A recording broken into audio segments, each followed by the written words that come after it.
Hello. I just absolutely demolished a chicken sandwich.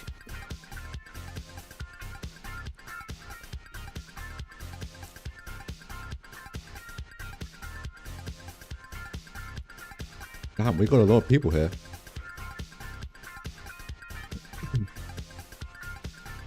I should stream Dungeon Crawl more often.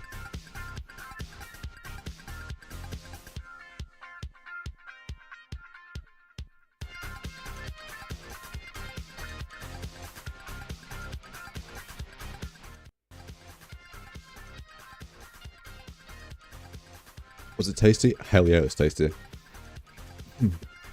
I think for next time though, I'm gonna start the stream a little bit later, so I'm not late myself.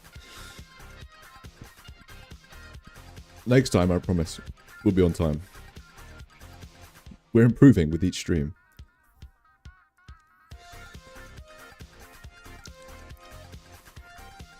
You've been here since 1963. I'm sure you have.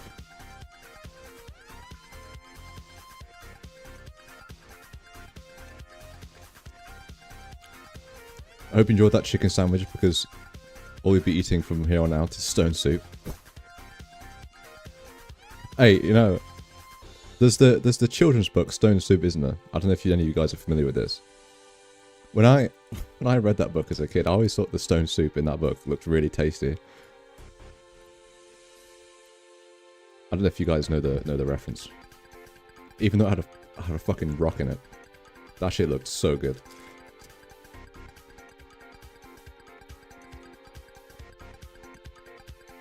Last time I didn't stream for 20 minutes. Yeah, true. So I guess I'm doing better than last time.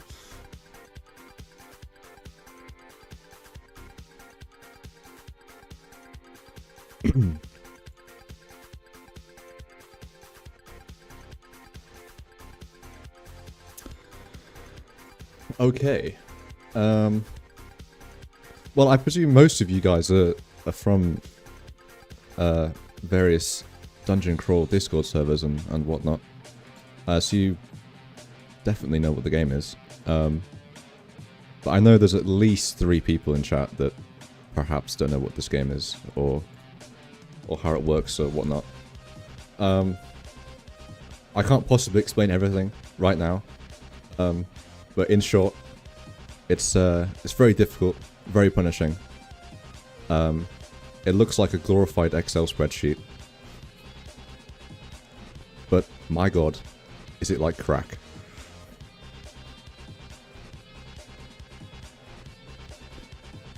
Did you try Discord? Oh yeah, sure, go for it. I haven't done that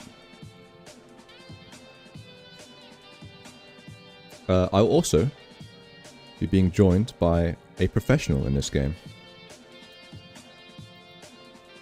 Who's going to help me with the difficulty of it.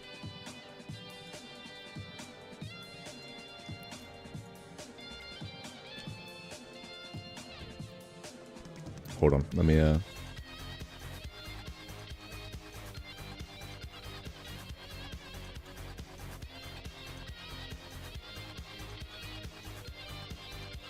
this music, I don't like this music thing I have. The music player, the Windows one. Oh, that'll do, I guess.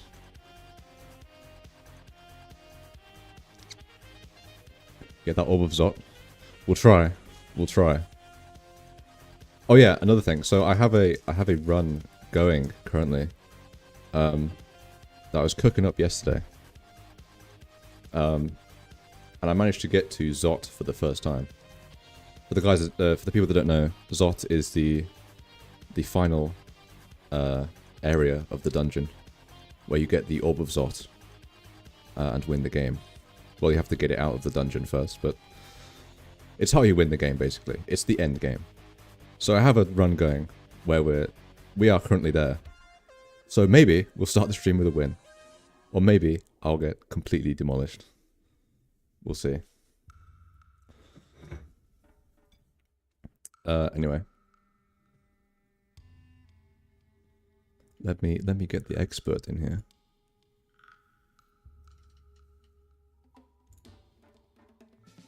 Actually, I think we'll...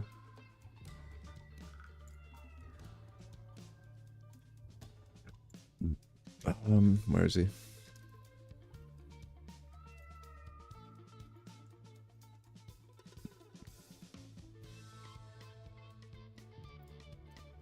First time in Zot? Yeah, it is.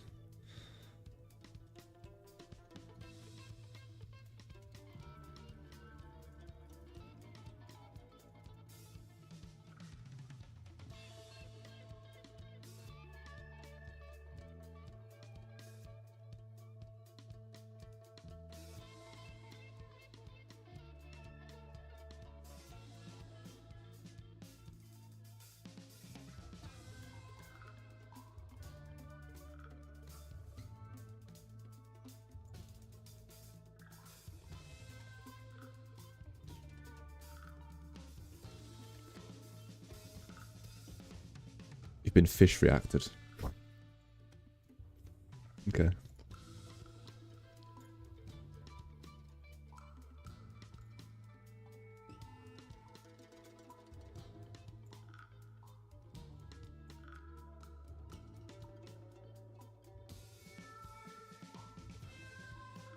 Hell yeah. Hey, hey. Hey, how you doing? Yeah, not so bad. We are gaming. Sounds great. Yeah. I've enlisted your help to Hey, how you doing? pull me through Zot. We are gaming. I can hear myself through your mic, I think. Can you still? Hello, hello, hello. No, I think it's gone. All right. I think it's good. Right, let's get the game up on stream. That would be ideal. I'll probably... Wait, I can stream it here as well. That's probably better, because I think there's a delay on my stream. Well, there almost definitely will be.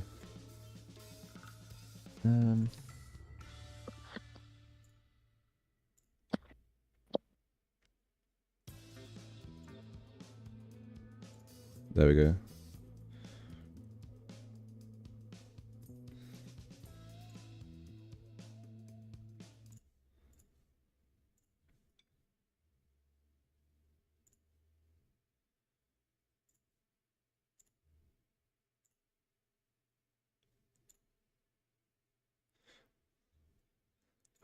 I went to put the audio into OBS. There's no audio for this game. Fantastic.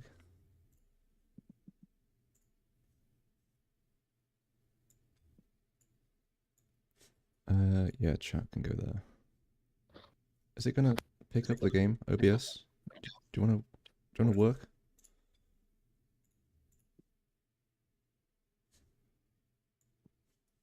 No? Okay.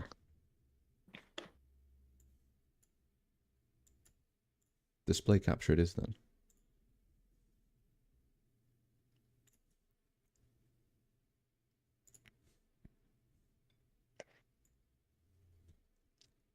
Okay. Alright. Let's continue. Yeah, so it's gonna be this. I'm like right in the end game now, guys. So it's this is not how the game looks right at the start. For those who don't know. But I did manage to do 1 and a bit levels of Zot. So we'll see how the rest goes. I am pretty stacked. I managed to get like loads of regen. How much regen? Oh wait, I had 1.45. I had more, I think. But I do have vampiric on my broad axe. So we get a lot of health when we hit things.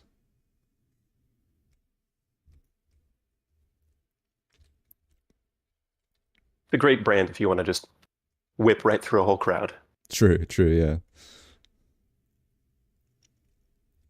Ascend with Golb, yes. Very nice build, thank you.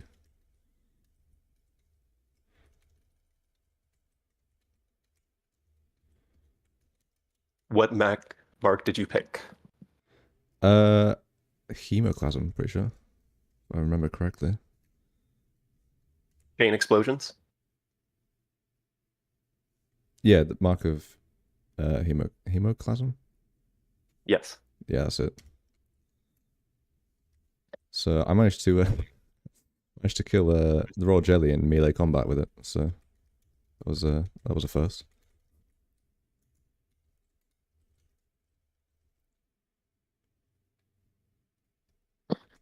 Your resists all look good?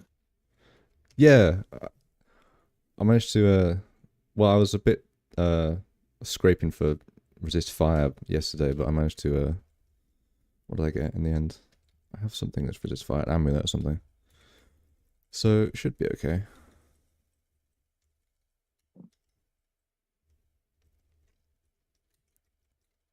My kind of biggest like issues with playing the game, I think now, are just knowing what enemies like do what kind of thing. Like whether like Yeah, and what. one of the problems, Yeah, go on. I'm sorry. I was gonna say one of the problems that you're gonna run into with that is there's a lot of monsters that are only in Zot. Yeah, So true. unless you've been here, it's not like you have a lot of experience to go by. Yeah, exactly.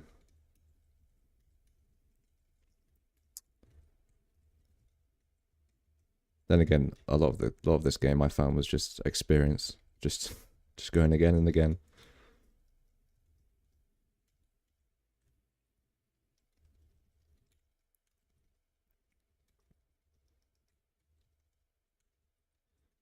I think we're pretty much done here.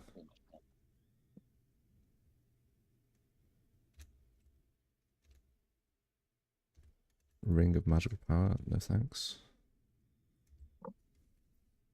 Okay.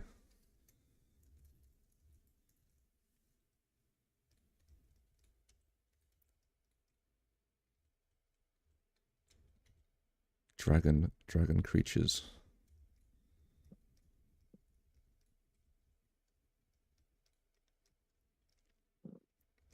There's no like lore of this game, is it? Like story. It's kind of just it is what it is. Not, yeah, not really. It is what it is. There's a lot of people that have made up their own versions of lore for this over the years, but Oh, I the see. official word is there's really no specific lore. You want to make something up and go with it, go for it. Fair enough, yeah.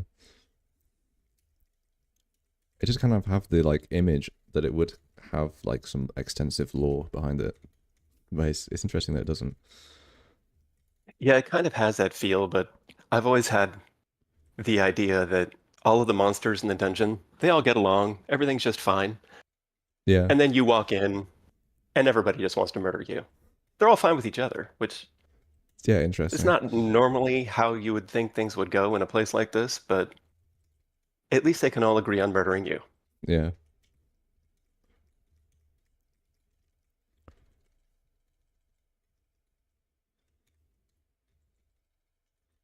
Do you have Scrolls of Revelation? Yes, I do. Should I use them here? I might as well, might I? Seeing as Yeah, it's. there's only 5 levels of Zot, so if you have 3 scrolls left, you can map everything out. Oh, well, I have 12 of them, so got plenty. No, yeah, there's no downsides to using them.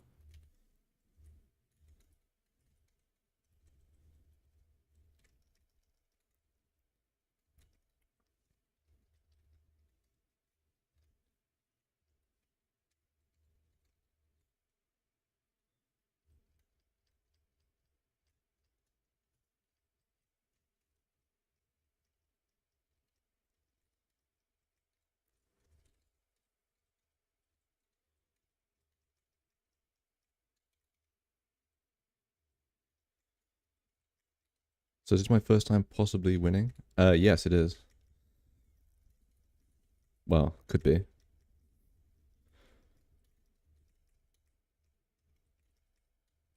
If you have a moment, could I glance at your skilling? Yeah, sure.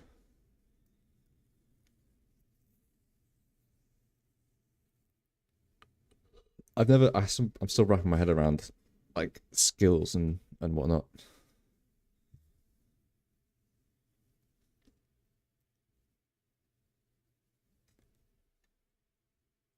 So let me see. So I would put at least a few points into dodging. There's not a whole lot of downsides to having some in any given skill. Your evasion is very low. Every point that you put into evasion at this point is going to reduce the number of hits that you take to check against your armor. Oh, okay, okay. Do I just What kind of leave it like this, or because I see people like set a target for this? I'm not really sure what that. Yeah, so is. I would disable every skill but dodging, and then just hit equals H, and it will give you the ability to set a number, and just do something around 10. You're at a point in the game where EXP is basically flying all over the place, so it's very easy to get a few points in something. Oh, okay, okay. Oops.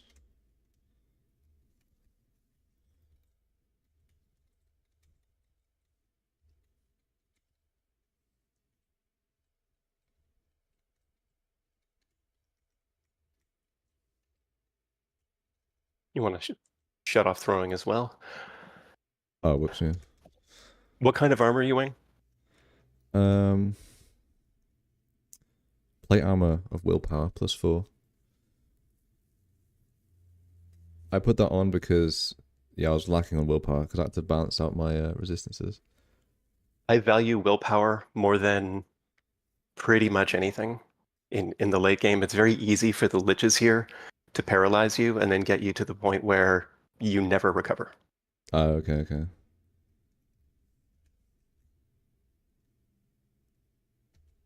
Although that plate armor of regen might be pretty good depending on how many enlightenment pots you have.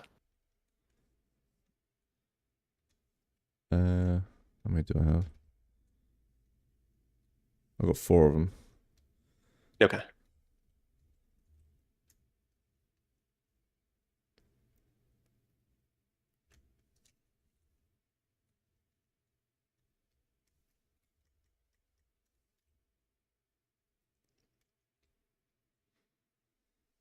Okay. There seems to be like less bigger groups of enemies like here. Is that normal? Or is it just like the seed? It's just kind of random. The distribution of enemies is quite random. You can have floors where it's kind of evenly distributed. You can have floors that are absolute nightmares, and then the next floor barely has anything in it. Oh, I see. There's kind of within a band, there's a certain amount of enemies and a certain amount of EXP that will be in Zot, and the distribution of it is completely random. What is that thing? Or at least that's my understanding of it. Oh, it's a killer clown. Like- Okay. Lightning bounces whenever you're fighting a lightning monster. Being at an oblique angle is a good idea. Oh, I see. Okay.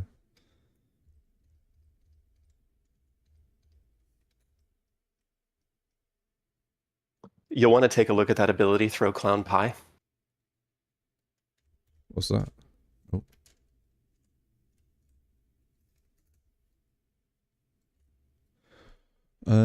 Harmful yet strangely delicious pie that inflicts its victim. Yeah, go ahead. Oh, there's a delay. I'm sorry. No, go ahead. Hey. Oh, okay. Oh, okay. That's nasty.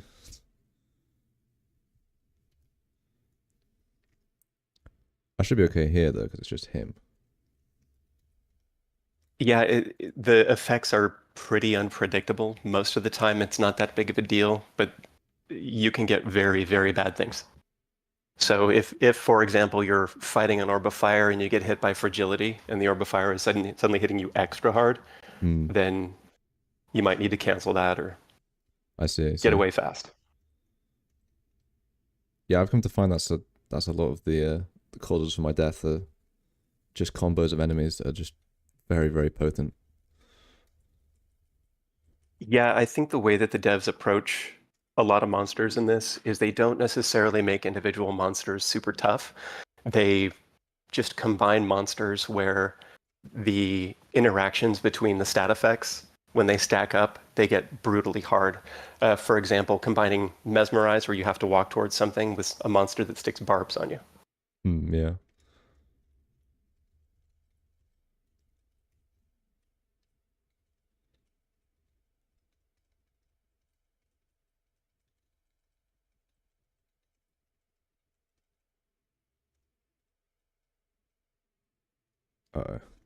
Yeah, I was warned about I forget what they called these things that drain my mana. Um, I Ghost need moths. yeah, I need the see invisible ring. Although They're really not that big of a threat to you. You can no, walk right through them.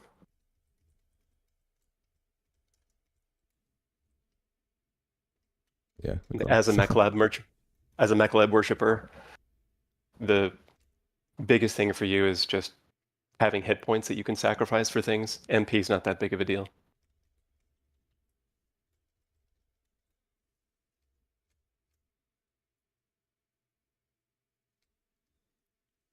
Okay, Zot 5. What amulet are you wearing again? Um, where is it? Looks like there's about a 15-second delay between what you're doing and what I see on the screen, just so you know. Oh, okay, okay. Yeah, here's the amulet.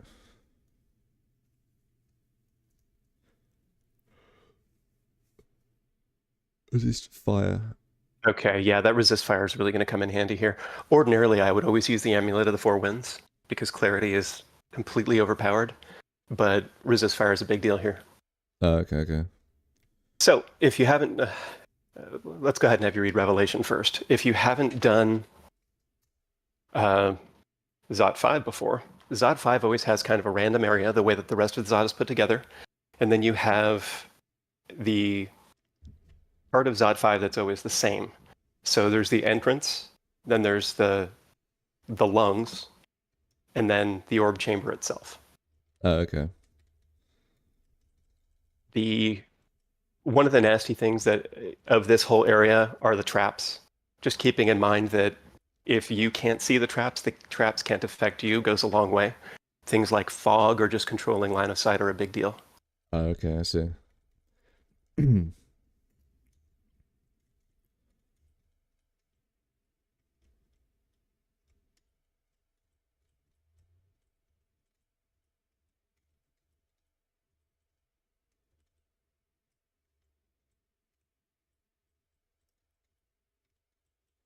Should I, like, 'cause you said part of it's fixed. Should I go and try and clear out? Do I have to clear out the whole area, or should I like go for the orb first?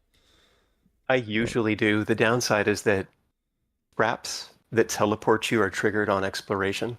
So it's really just a balance between, do you want to explore and potentially protect your exit path, or do you want to cover as little ground as possible and not risk extra random teleports? Okay. Just looking at what you have going on one side, if I remember correctly, you have a dispersal and permanent teleport trap. Actually, if you want to scroll up to the middle, Up here. sorry, the delay here. One side you have an alarm trap. So Yeah. the side with the alarm trap is the side that you're probably going to have to go through because the other side has a permanent teleport and a dispersal trap. Chances are you're going to have to, or that alarm is going to get triggered. There's not going to be a lot of ways around that. Yeah. And whether that's a trigger that you control the timing of or the enemies control the timing of, I usually prefer to make sure I can control the circumstances of when those alarm traps trigger. Okay. Because the side you have to go through as an alarm, I would definitely explore most of the level below just to make sure that there isn't like a hidden orb of fire or something back there. I see. Yeah, yeah. Good idea. So that when you do hit that alarm, you can easily walk back and stand on the exit doors up and not potentially have something blocking your way. Yeah, true. Like a safe area. Yeah.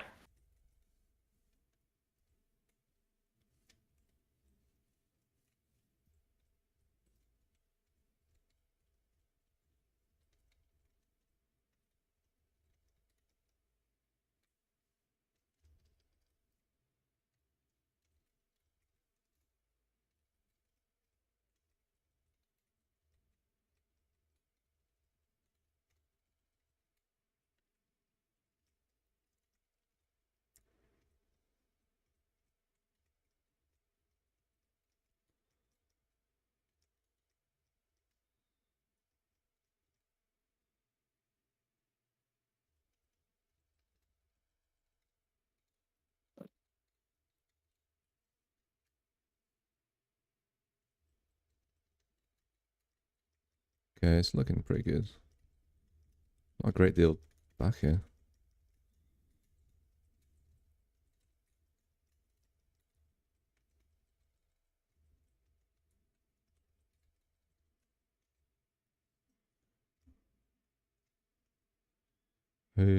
What is this thing? This is completely new to me. Okay.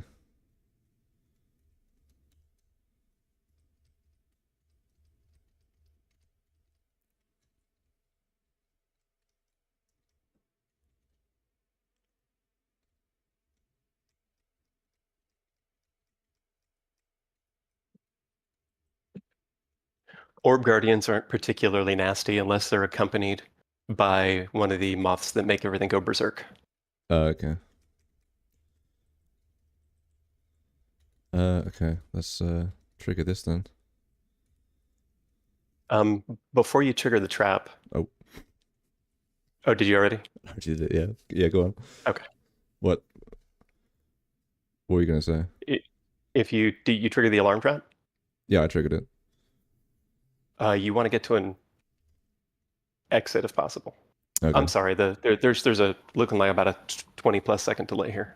Yeah, that's okay.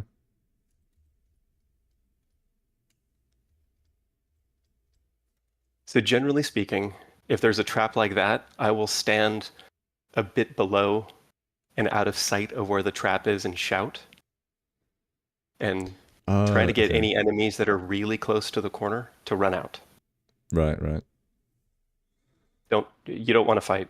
You want to just get out. I should probably use. I have one blink scroll. Okay. Now or never. Better be safe.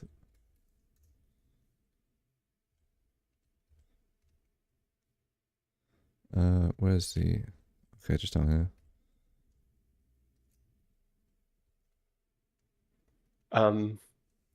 Yes, Ob fires right on me.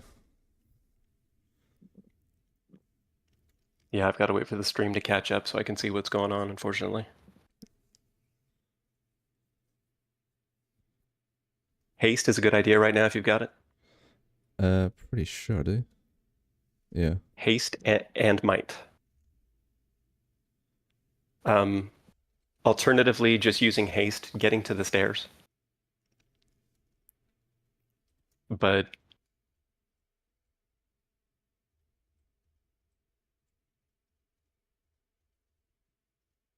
yeah, you really don't want to fight all of this stuff at once. So getting out of there is your best bet. Yeah. Read a fog scroll before you advance. Oh shit! I already did it. Okay. All right.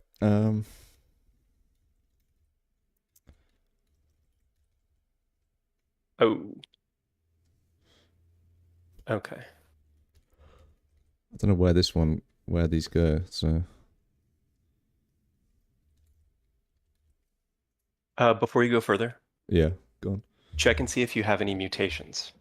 Capital A.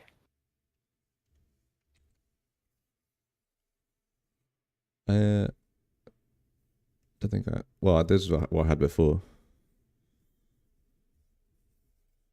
Okay. I can't see him quite yet.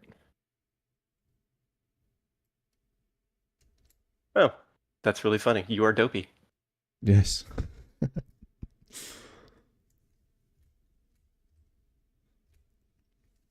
Cool.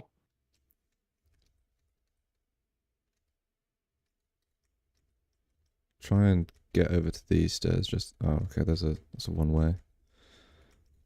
See if I can. I would pick a different stairs. Okay. Well, I'll go back up and then go down the same ones.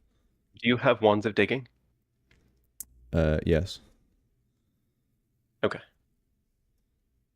Have you ever made a kill hole in this game? No. Okay. Yo, Oh, hello. what's up, Arlen? What are you doing? Playing Dungeon Crawl Stone Soup. What? On Stream loading for me. on stream. Yeah, it ain't loading for me. Cool. So whenever you're approaching an orb of fire, not sure what quantities you have of fog, but fog scrolls are a good idea because it gives them less opportunity to blast. Oh yeah, I've got 8 of them. Okay.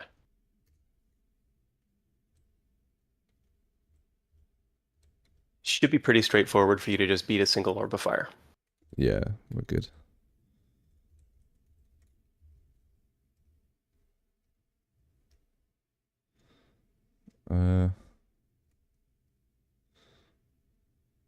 This is the thing, like I don't know what any of these things are. Yeah. Or what to expect.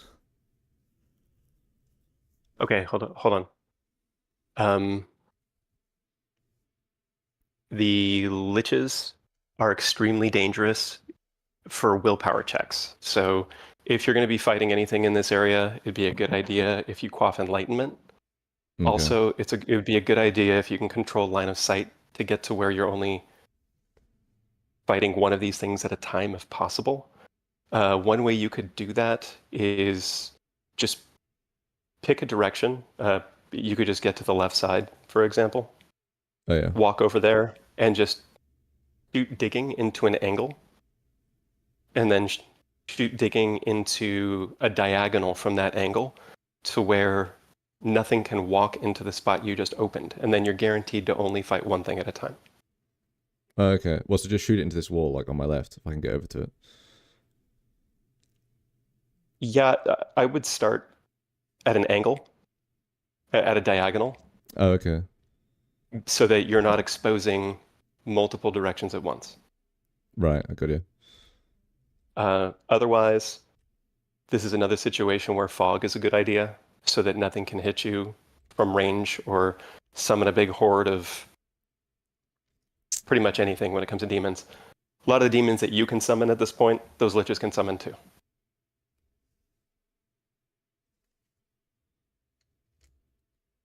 Can I not quiver the ones of digging? Don't see them here.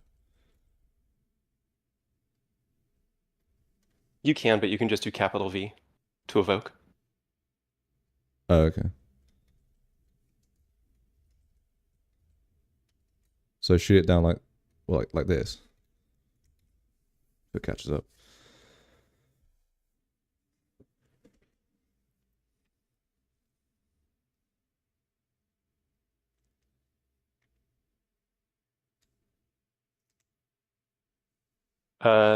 Yeah, you can do that, or you can walk closer to be right next to the wall before you do it. But yeah, shoot an angle like that. Take a step or two in, and then shoot it up and to the left, so that you're only Okay. ever going to fight one thing at a time. Okay, okay. In the grand scheme of things, you can fight all of Zot in a row as long as you're not fighting a lot of things simultaneously. Right, okay.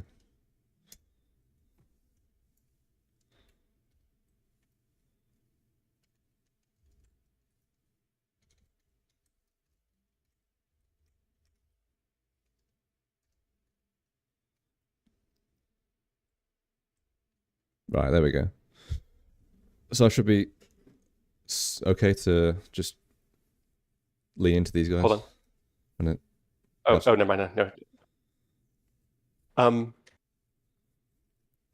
So ideally, if you would have gone one space down or one space further, you would only have visibility into one enemy at a time. So I would go ahead and dig one more time down and to the left.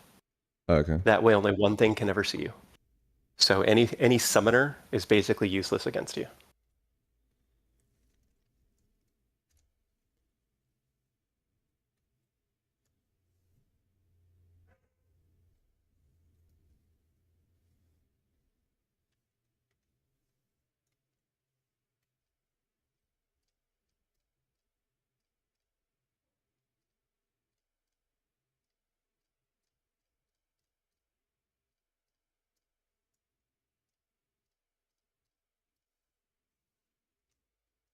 Any more? Oh, yeah.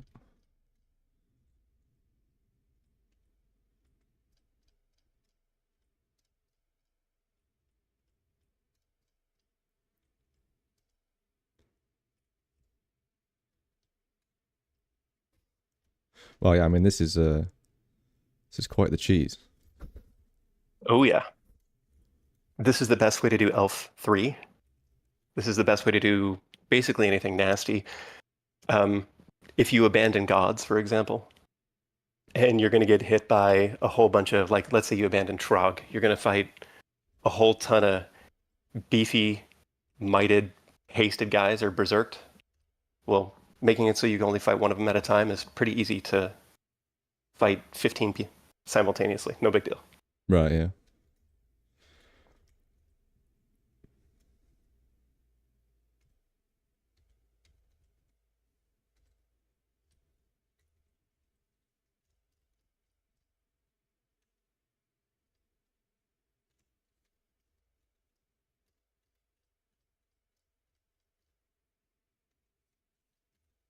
So we do know that there's multiple orbs of fire at this point. They can basically be roaming around.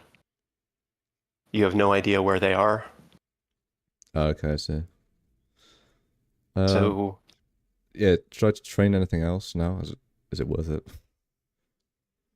Dodging I mean, up your more? evasion. No, well, the problem that you have is when you combine heavy armor and not a whole lot of dex, it takes a lot of dodging in order to get much evasion out of it.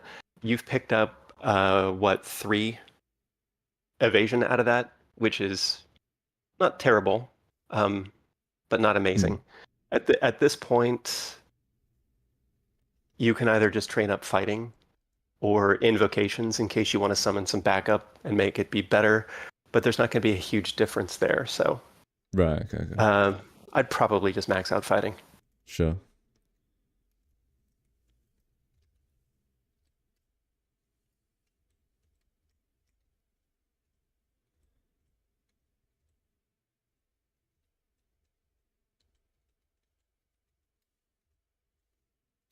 Do you have silver javelins? No, I don't have any javelins. Okay. Is this guy gonna... Oh, there we go.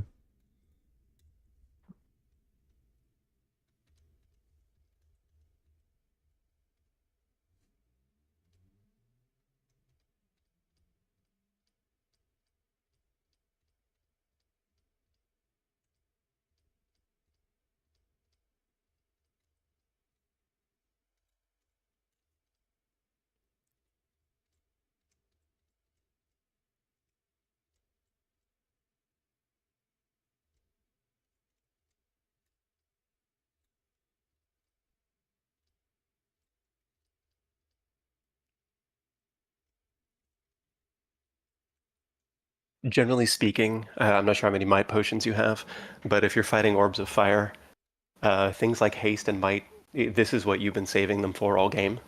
Right, okay.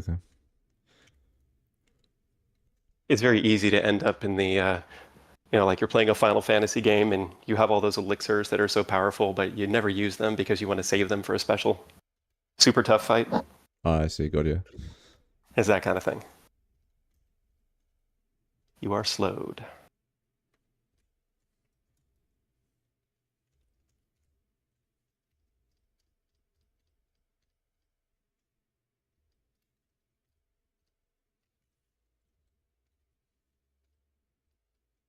Another thing to keep in mind with those consumables, though, is that on the orb run, are you familiar with the orb run? You know what happens there? No, I've never seen it before. Like, never seen any Okay, footage of it. so once you pick up the Orb of Zot, you have to make it back to the first level, and you have to climb upstairs. So the entire time that you're going there, monsters will be summoned to get in your way and try to stop you. That will be anything from fairly trivial monsters to panlords. Have you seen a panlord before? No, don't think so.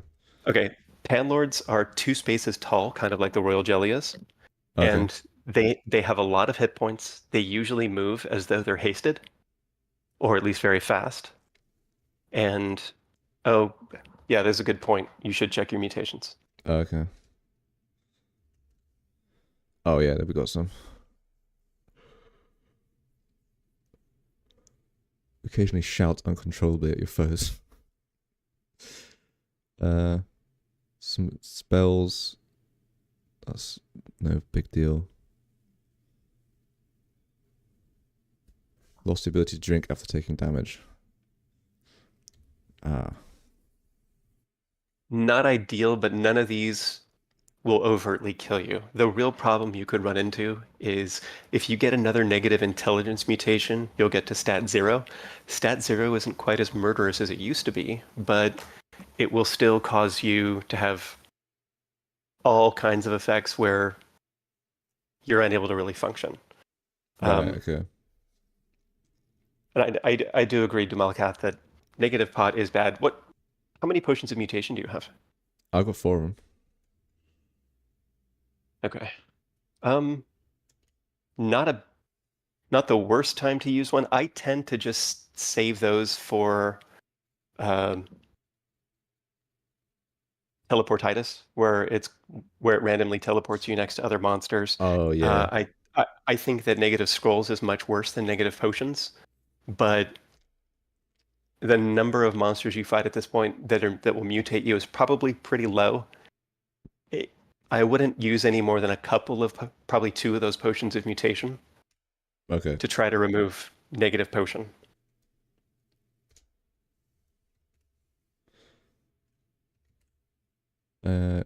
Yeah, we got rid of it. Oh no, Okay. never mind. No, we still have it. I haven't got rid of some of them. Yeah, when it comes to mutations in the end game here, it's really just a balance of figuring out what you can live with. Like negative int, that's no big deal. Less effective potions is no big deal. But I wouldn't Well, we got rid of use it. more than just okay. But we have deteriorates upon taking damage. Is that a bad thing? That's not that big of a deal. Well, okay. I don't remember in this version, is deterioration, if anybody can chime in, is deterioration where it will give you negative to stats? Actually, press E.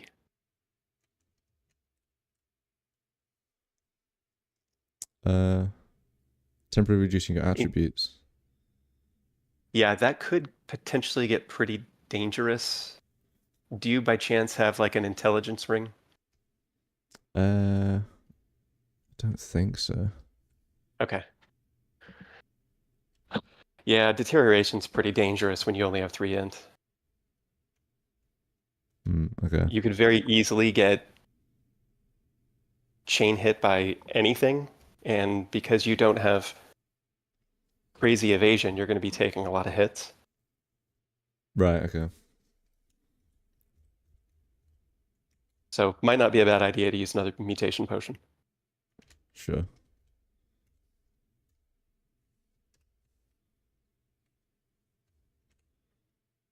No, we still got it and we're weak as well. Cool. Lucky. Fantastic. I mean, you can roll the dice and use the last one. I mean, might as well, I guess.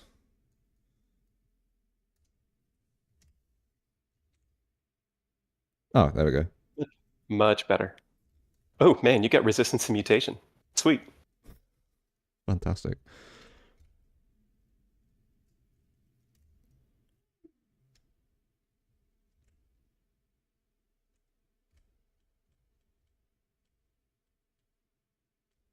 Okay. Should I back off here? There's 2 of them. Oh, he's back there, isn't he? He can't hit me, right? The other one. I would love to offer more timely advice. Yeah, YouTube Oh, okay. buffering me 20 to 30 seconds behind is pretty rough.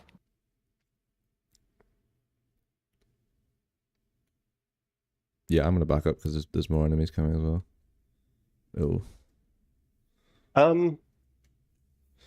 So rather than just backing up, using another digging wand to just make sure that you can only fight one thing at a time, it's not that big of a deal to have to fight 2 orbs of fire in a row. it's a very big deal if you can fight both of them at the same time.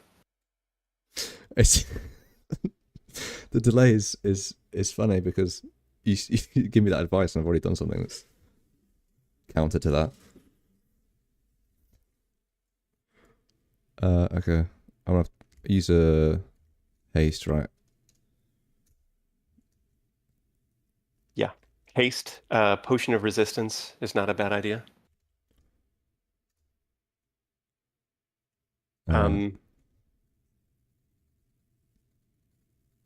But digging to be able to get you to where you're only fighting one thing at a time, even if you just move a couple of spaces to the left of where you are,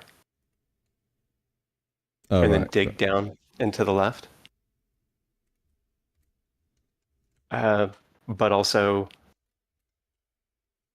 resistance and stabilizing your health with heal wounds.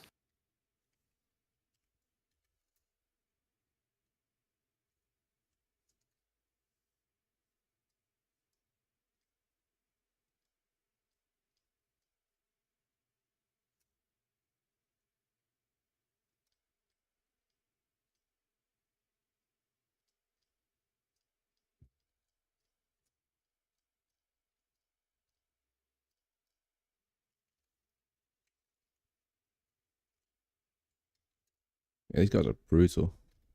Yeah, they are. Oh, we got the gore explosion. Not sure if that got the lich. I think it did. Nice, okay.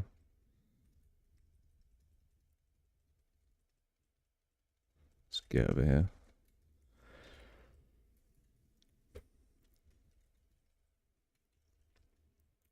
Do another mutation check. Oh, fantastic. Well, I can't You do can't really anything do anything. Well, but you need to know, so you True. can plan around it. We have hidden genetic defects. Well, you'll get a fun surprise later on. Lucky you. Is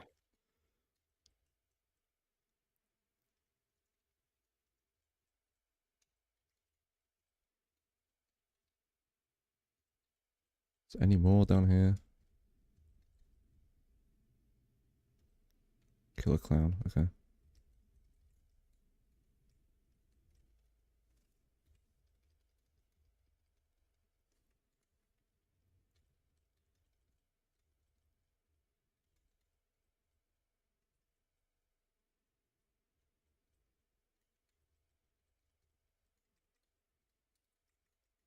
Alright, yeah, it's looking pretty clear now.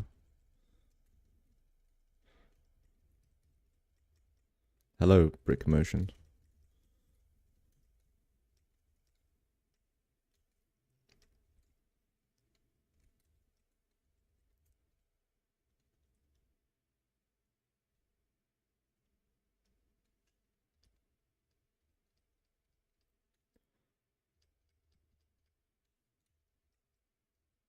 So go ahead and pause when you're around the area where the alarm trap triggered before.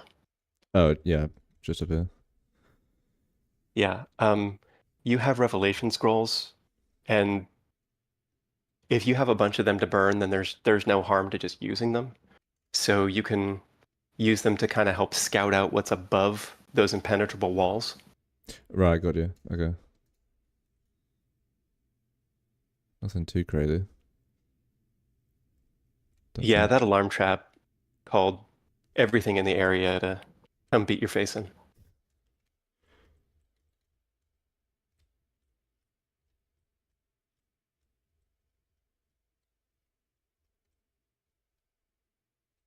The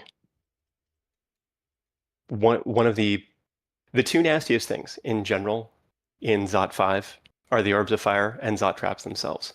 So anything that you can do to make sure that no enemies walk over a Zot trap within your line of sight, you need to do. Those Zot traps can do incredibly brutal things, and they will end your run. Oh, okay, okay.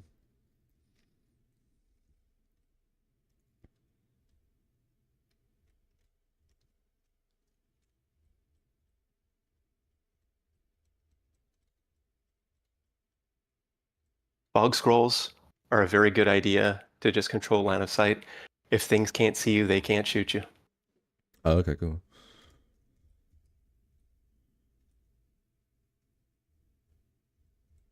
Fog scrolls are also very good to make sure that nothing can walk over that Zot trap.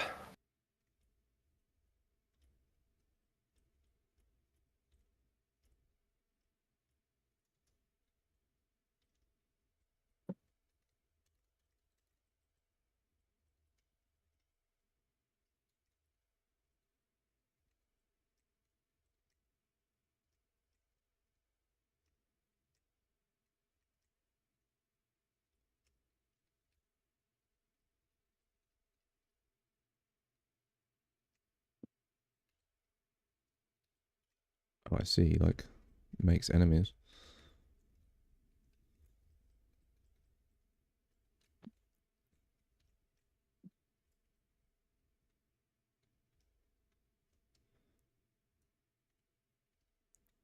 Ah, corrosion.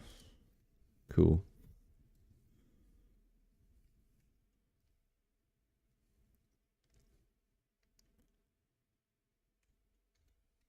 At least corrosion's temporary. If I remember correctly, very old versions of the game, if you got corroded, it would just destroy your stuff. Good luck. Oh, you mean like your weapons? I thought it did affect your weapons as well. Or you mean something else? Yeah, well, corrosion effects in the game as is, they're all temporary. It wears off. Yeah. In very old versions, there are versions of this where when you get hit by corrosion, your weapon's permanently damaged. Oh shit. Okay. Yeah, that's brutal.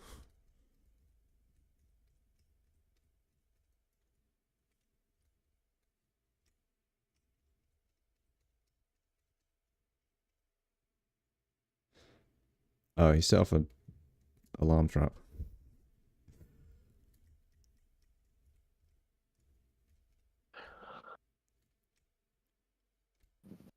I feel like I'm letting you down here because I can't see exactly what's going on as you do it. Nothing too crazy going on, although I'm marked.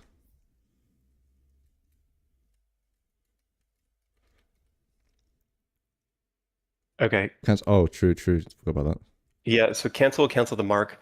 Not a bad idea to just teleport if you're marked, or if you have a bunch of stuff rushing you, and then you can fight this stuff on your own terms. But if you can just beat everything, more power to you. Yeah, there's nothing that's should be good. There we go. So so when I pick up the orb, it starts does it spawn enemies right away? The orb, It yeah. can. It can, but it usually doesn't. You usually have a little bit of time. Okay. Let's go for it then. All right.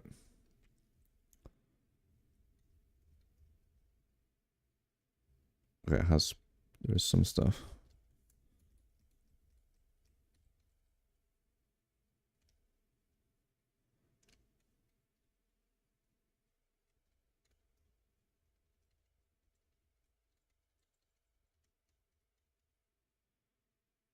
Oh. Okay. The delay does not help with this game. The delay on chat It really as well. doesn't. Yeah. People telling me to do things and it's too late. Yeah, so if anything, it's not a bad idea to just take it very, very slow and just pause until it catches up and we can give you advice. For sure. So if you want to move a bit faster, you could do capital X and then do the upstairs sign, Oh, yeah, okay. and it'll take you right to a set of stairs so that you don't have to manually do it. Because it will move at diagonal angles, it'll move faster, because I've noticed you're only moving and then up, down, left, and right. Yeah, no, I cannot get to grips with using the number pad to navigate. Yeah, what Dumalakath just said, go dungeon level 0 will actually take you right to the entrance directly. Generally speaking, if you don't have to fight something you shouldn't on the orb run, it's a lot better to just kind of walk away from something if you're safe to walk away. Right, okay. Like the chaos spawn that you just fought. I don't know if you've paused or. Yeah, I've stopped. Yeah, go on. Yeah, so the chaos spawn that you just fought, stopping to fight that chaos spawn gave that Hell Sentinel a chance to catch up with you and start shooting you. So if you would have just kept walking and just let the chaos spawn beat on you until you walk up the stairs, probably would have been safer. True. So right now, that guy can blast you for quite a lot. So if you have more fog scrolls, it's a good idea to pop that before you go up to the stairs. He won't be able to catch you, but he will be able to shoot you. So breaking line of sight will help you quite a lot. Gotcha. Okay. Yeah, I've done that. I have to use another one, I think.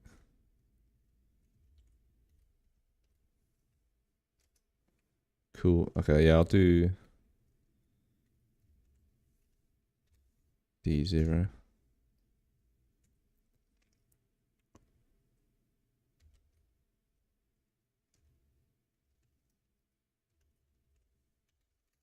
So, okay, this guy's... So if you are badly hurt on the orb run, it's not a bad idea to quaff an ambrosia potion if you have any. I don't think I have any. Okay.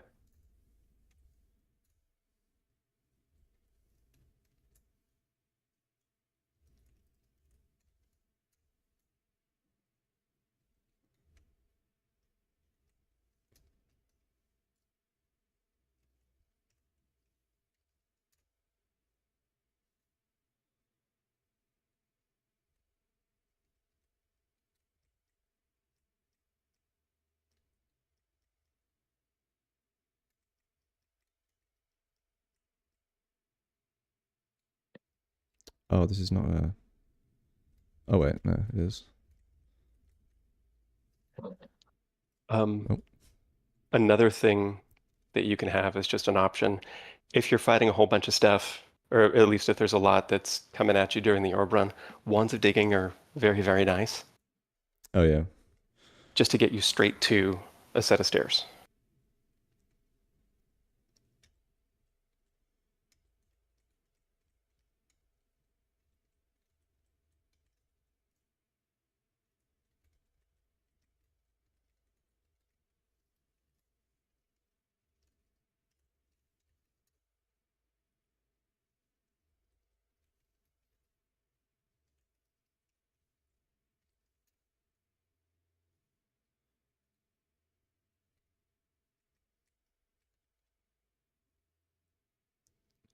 Bastard.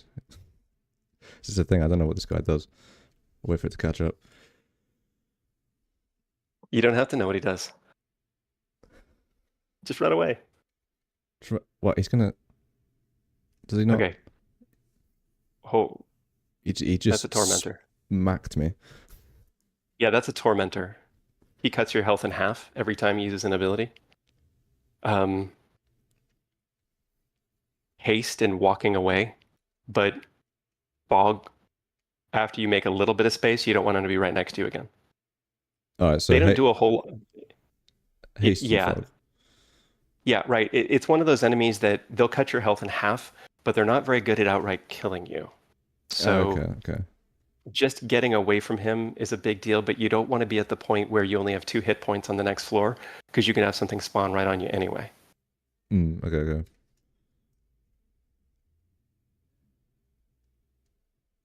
Torment is never lethal, no worries. Right. It says. Okay. But even then, if he torments you and then hits you for 2 damage, I mean, that can still kill you. Oh. Yes, he's followed me up. Should I try to kill him? Yeah. Well, Might I as don't know well. what your current state is. Oh, yeah, we beat the shit out of him. Okay.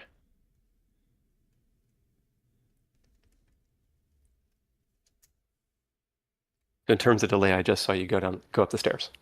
Okay, gotcha.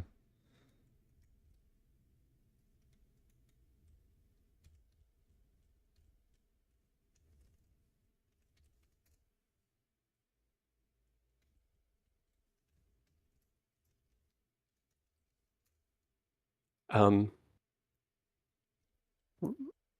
you still badly hurt? No, we're good. We're good. Okay. There have been many times when I've been on an orb run when I have 30 curing pots by the end of the game, and what Snow Train just said. I usually use ambrosia, but curing pots work a lot of the same way that ambrosia does, where you could just quaff one every turn and heal very quickly. Okay, okay. There we go. I didn't even realize we're on Dungeon 1. We did it. We escaped. Congrats. Jesus Christ. I don't even know how long I've been playing this game. Not too long, but it's I have so many runs. GG's, yes.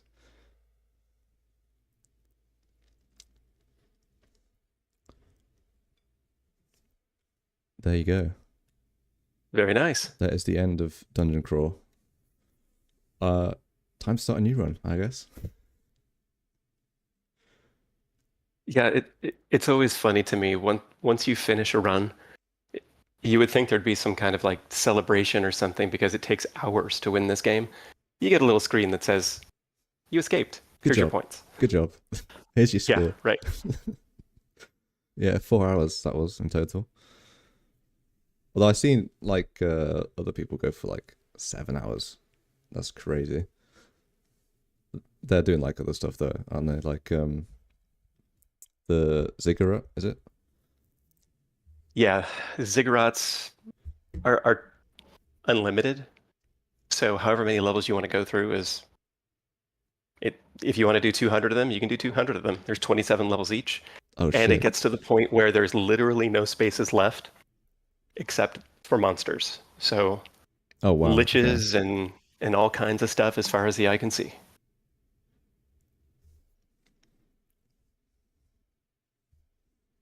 All right. Yeah, so I said to Roger I'd do Crawl Academy one. The actually he suggested I do the what's it called? Let me get it up on the Mountain Dwarf one. Let me get it up.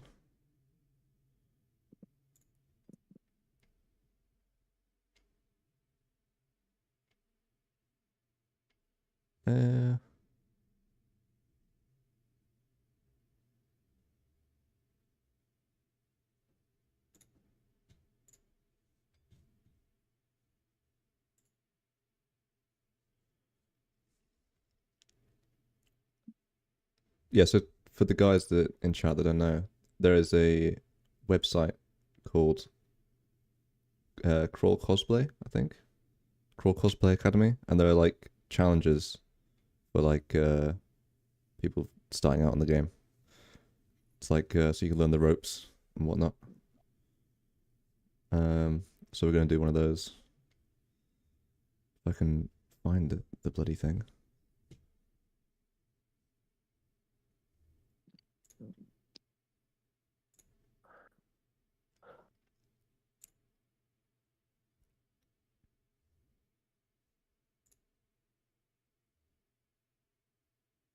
Yeah, here we go. My chat has disappeared. That's fantastic.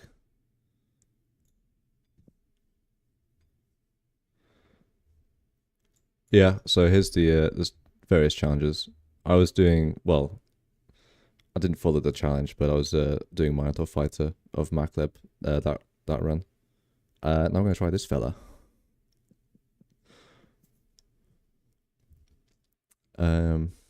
The Mountain Dwarf Gladiator of Okwaru. Mountain Dwarf Gladiator is a very strong background. Yeah, I can imagine. It seems to be like the more you lean into like magic and whatnot, it seems like it's weaker. The character's weaker. Is that correct? If you're doing a magic kind of focus build. So Mountain Dwarfs are actually very good for magic because their spellcasting penalty is cut in half compared to other species when it comes to wearing armor. So you can, most of the time when you're playing a caster, you end up with, maybe you're wearing acid scales or something like that because you don't want to have encumbrance giving you big spell penalties. But mountain dwarves, you can wear plate armor and be casting level 8, level 9 spells. Oh, okay.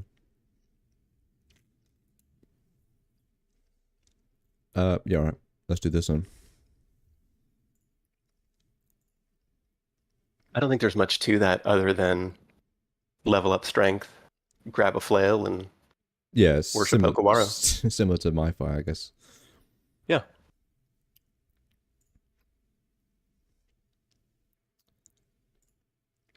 All right, what should we call him?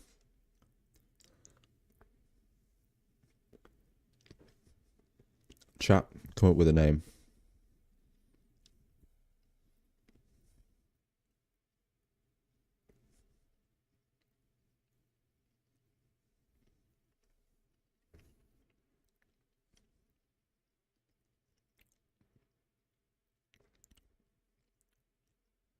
Oh, you want to just do the okay.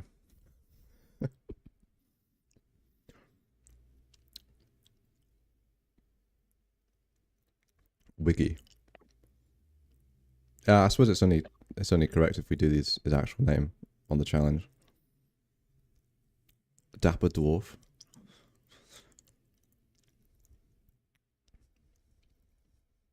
Although I kind of like Wiggy. Not gonna lie. Let's go with Wiggy.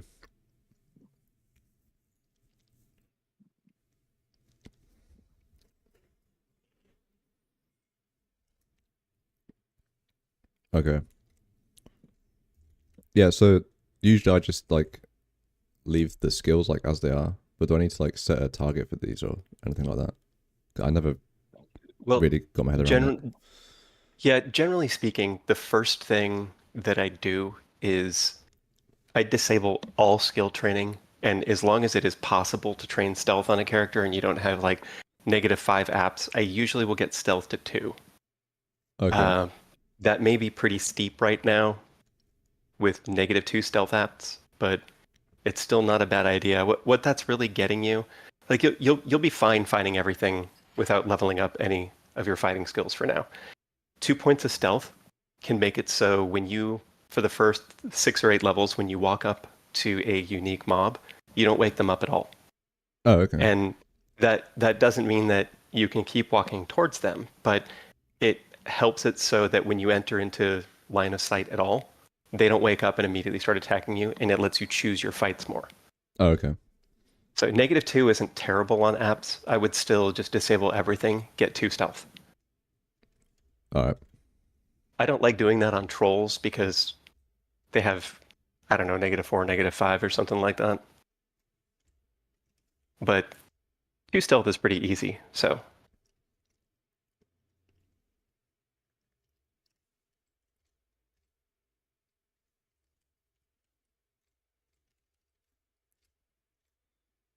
So after stealth is leveled up, I usually will do straight to 4-ish. On a character like this, I would go straight to 4-ish on fighting and not worry about weapon skill quite yet. You get bonuses to accuracy, additional hit points, and additional damage from leveling up fighting. Oh, okay. Fighting is the most OP single stat in this game. Yeah, it affects a lot.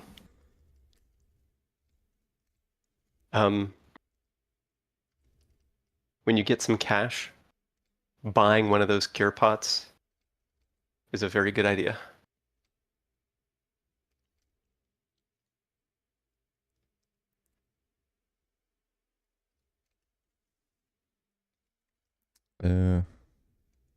Where's that shop?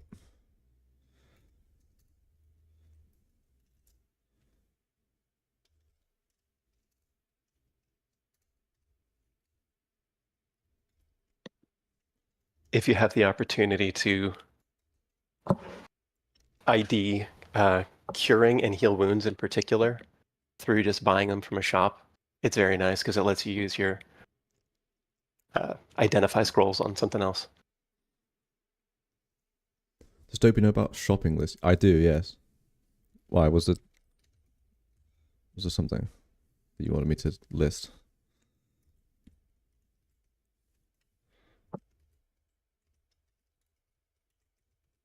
I think there's an amulet or something. One of these. Not that one.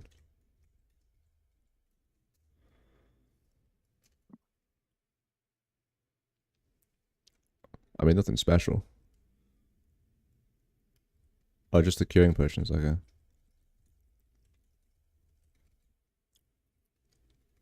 One of the biggest threats in the early dungeon is poison.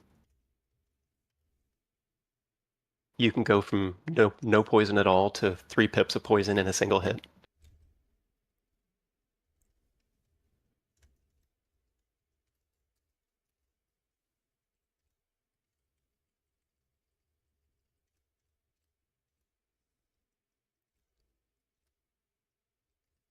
You may not need a pile of curing, but having at least one handy is nice. Yeah, it should be okay. Alright, yeah, stealth's at 2 now. So you said fighting, and then... Yeah, I would first focus on fighting. When I play, I generally will very tightly control my skilling and set targets sometimes just 2 points, 4 points at a time, depending on what I'm doing. So I get fighting up to 4 or 5, and from there I will usually set a target of fighting to. On a guy like this, I'd probably set fighting and maces and flails to 6, train them both at the same time, and then from there, we would check what kind of armor is available and see if it's worth putting points into armor yet. Okay. The more pieces of armor that you wear and the more base armor value of your main armor, the more return you get for each point that's put into the armor skill. It doesn't make a lot of sense to put even 4 or 5 points into the armor skill if you're not really wearing much of anything. But if you already have, let's say, 3 ox items and you're wearing chainmail, makes perfect sense to train armor to just get a couple of points of AC out of it. Okay.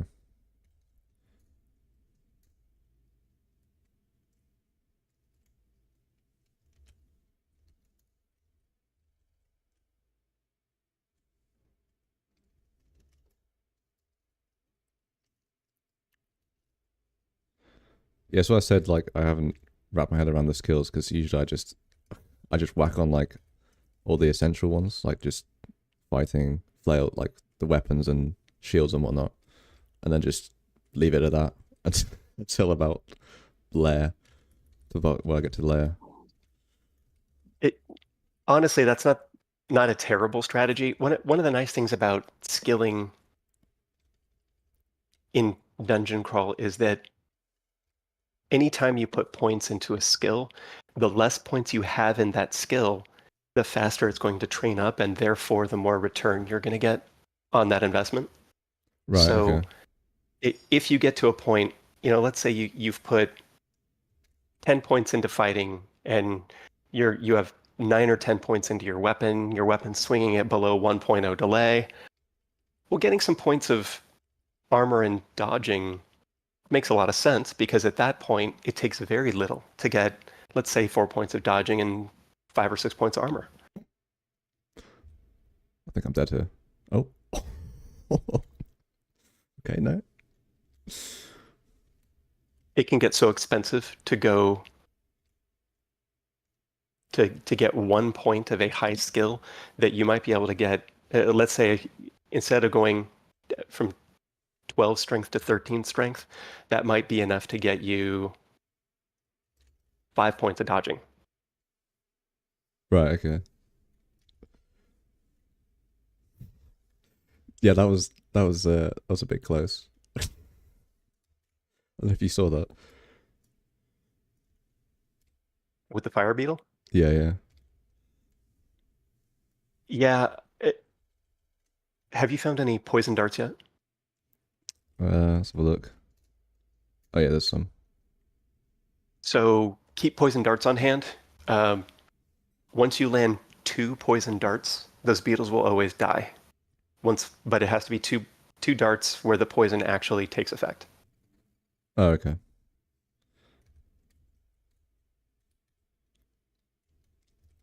When do you normally read scrolls? Because I usually do it like around dungeon 3, 4, like depending on how many I've got. For me, whenever I get to multiple quantities of a single scroll and the floor is already clear, I read scrolls. Right, okay.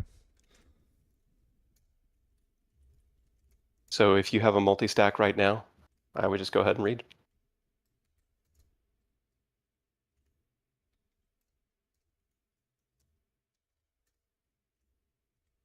Oh, potions of might, okay. Oh, scroll of requirement. Oh, God damn. What have we got? Evasion, intelligence, stealth. Resist negative corrosion, and a bow. and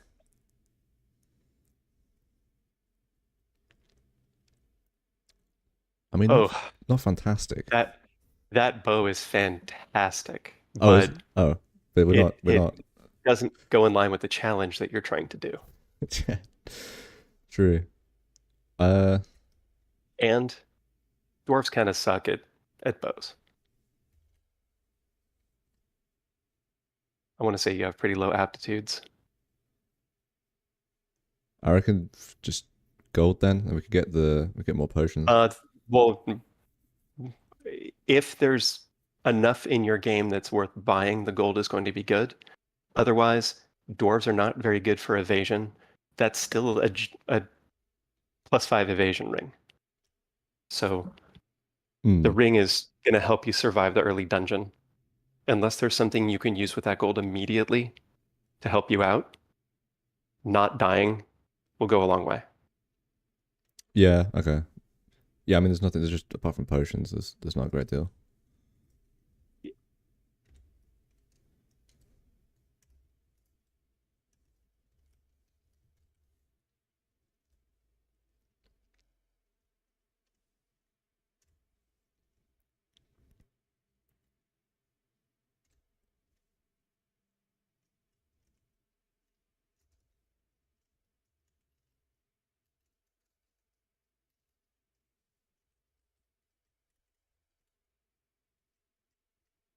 Oh, this guy is, oh,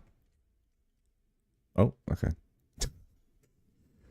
That dude locked in. Holy shit.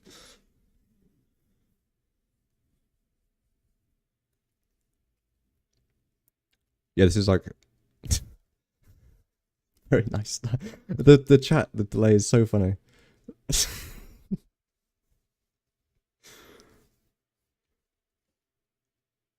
Yeah, stare dance. Yeah.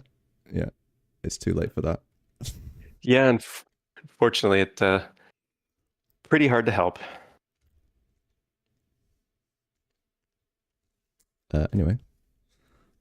Yeah.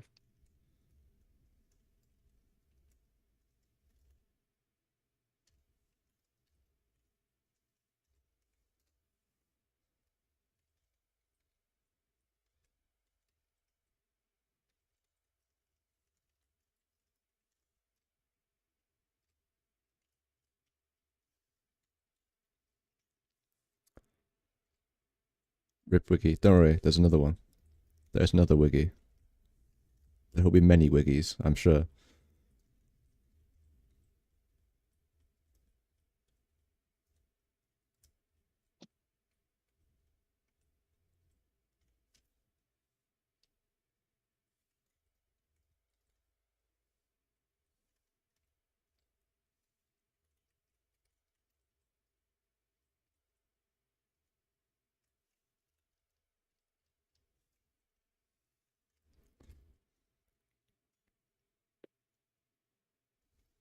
Very early on in the dungeon, you can die from ridiculous things. So whenever you see an enemy and you know they see you, taking some steps back to draw them to you is always a good idea rather than just running to them.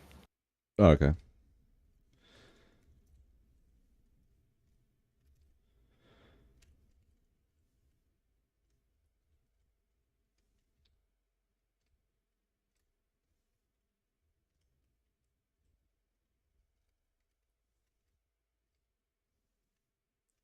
Some darts there.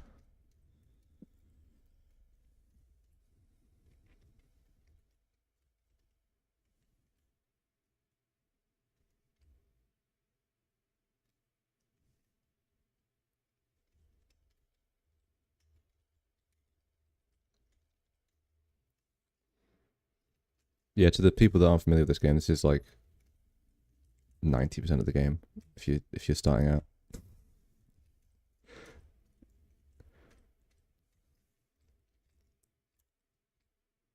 Just breaking your teeth over and over again off the monsters in the early dungeon.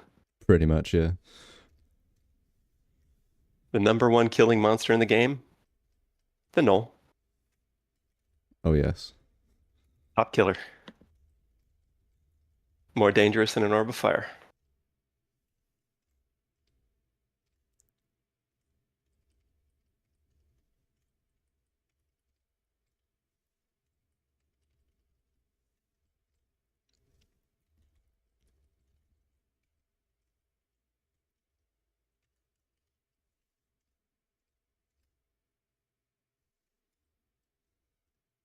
Oh, nice.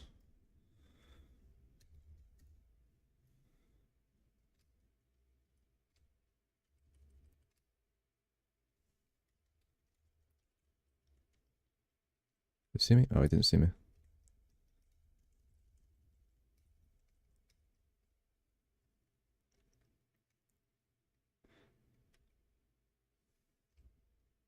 T2 Orb of Fire pack would be nasty. Would that even be possible?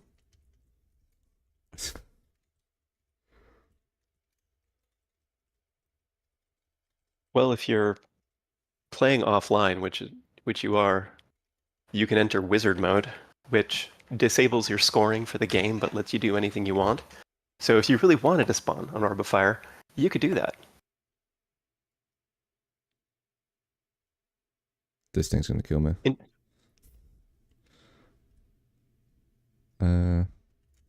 Well. But wait. It's not. Haha.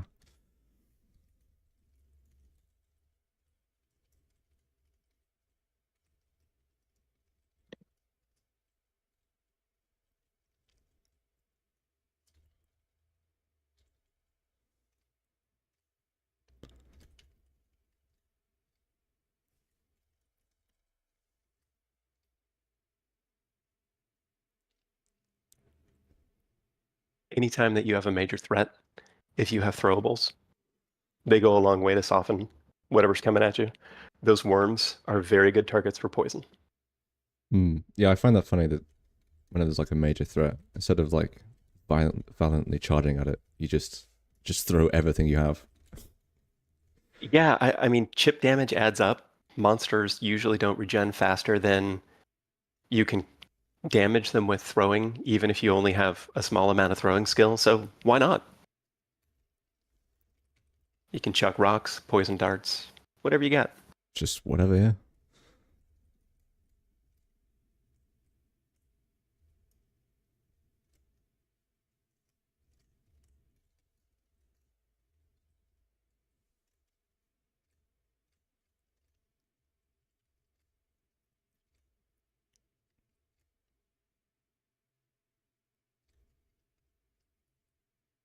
Yeah, not a Minotaur anymore. Yeah, I play a lot of Minotaur. So it's getting used to anything other than that.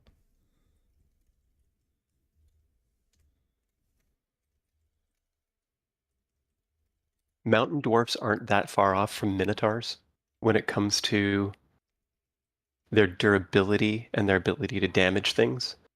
Where the only really advantages that the minotaur has is they have better dodging, so easier to get more evasion, and they have that headbutt and horns. The horns, it's not a huge amount of damage, but it's not bad. But that headbutt, there's actually been people that have won the game exclusively using the headbutt for damage. All right, fantastic. Which I think is the equivalent of those people that play Dark Souls using like a Guitar Hero controller. Oh yeah, yeah, that's ridiculous.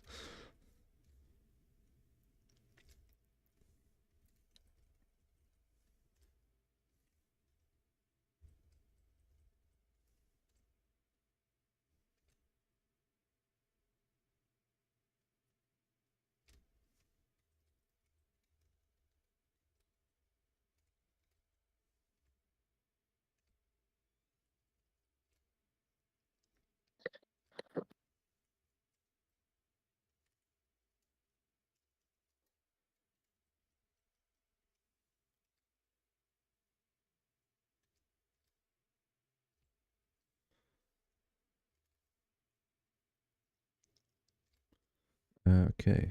Okay.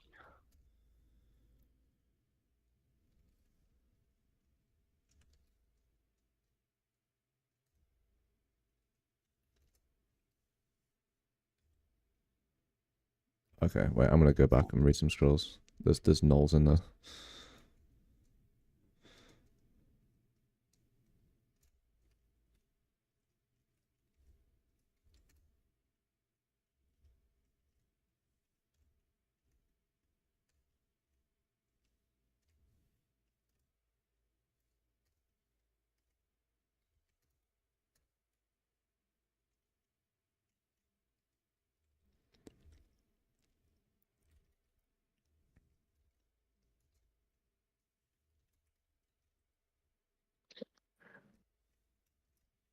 So on scrolls, generally speaking, I mean, you can just read your scrolls to ID them.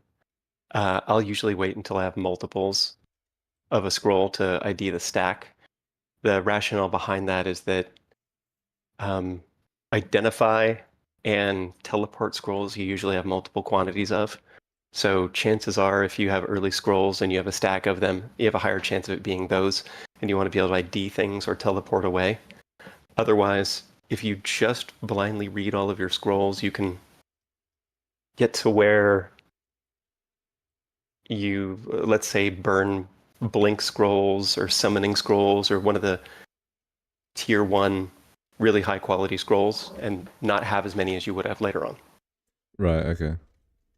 So it's usually better to save and identify them. But generally speaking, if I get multiples, I'll usually just read the multiples in a stack just to ID them.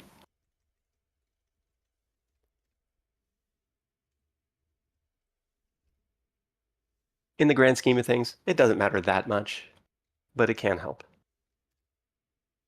Yeah, I suppose if you were doing like a much harder build, then doing these things would help a lot.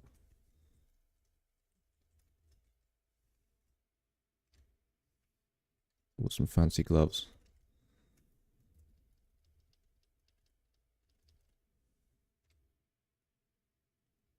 Resist fire. Okay.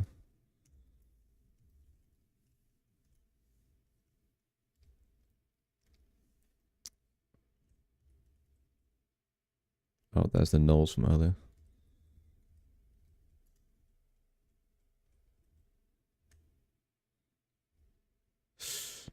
Ouch. Random stuff. Get them.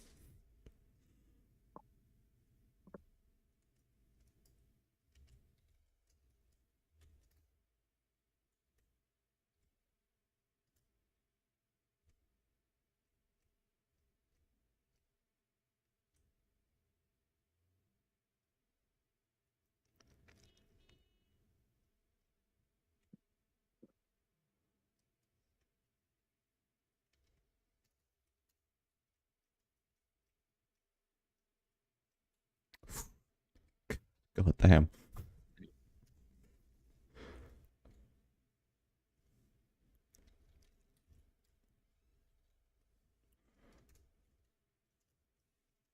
Do you have consumables to work with?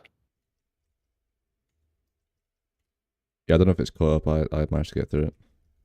Oh, got it.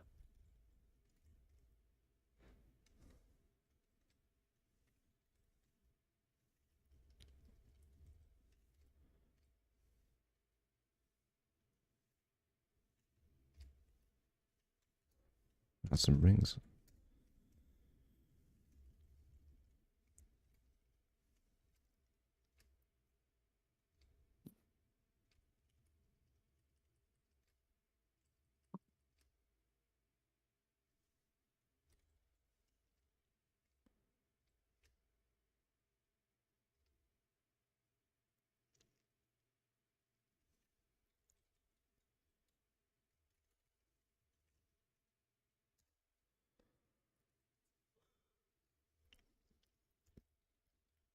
Yeah, I'm probably gonna end up dying like that because not used to playing anything other than Miser.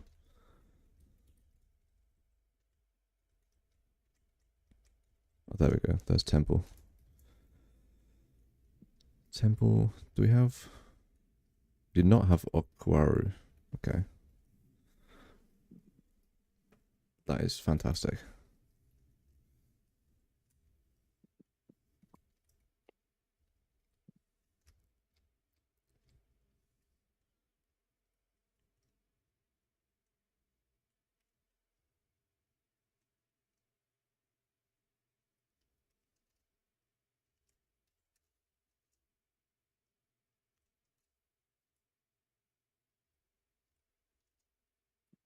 Oh, you bastard. You would summon things.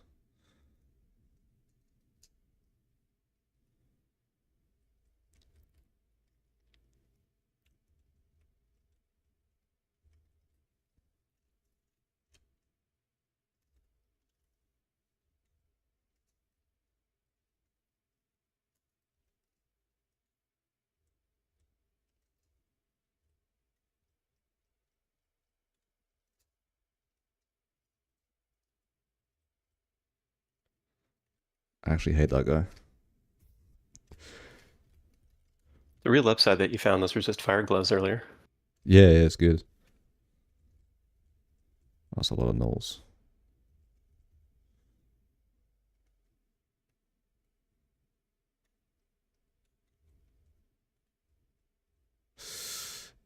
Yeah.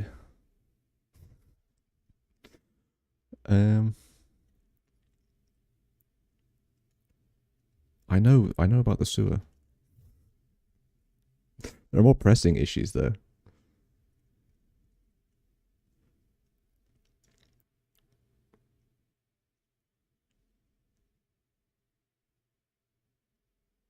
Yeah, I think I'm done. I mean, yeah. Never mind. We go again. Like you said, it's the nulls. Oh yeah. Nulls claim another.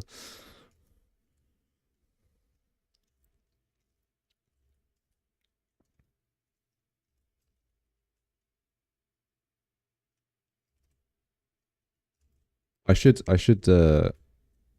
say like Wiki 2, yeah. I should next run I'll do like Wiki 3. And then we'll see how many wiggies we have by the end of the stream. God damn it. Looking forward to when Wiggy 452 wins. We'll get there eventually.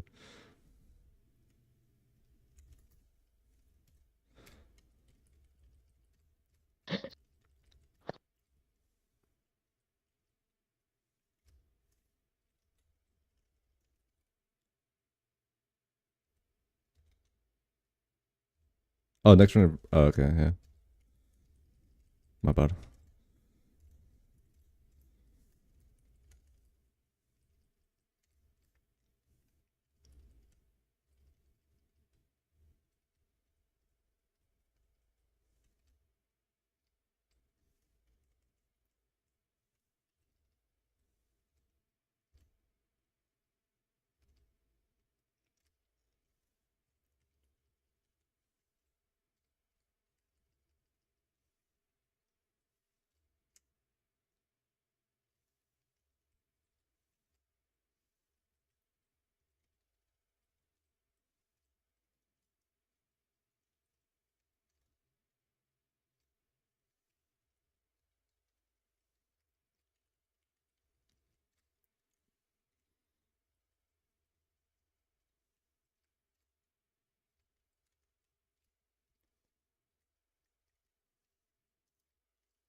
Have you ever played Noita, by the way? No, I have not. It's probably the only thing I've played that's the closest to this. I mean, this game is like probably one of the most unique things I've played. But yeah, Noita, it has a similar kind of thing where you can have a run going for like hours and hours. with things that will just kill you, even if you think you're like really powerful. It kind of has a similar vibe.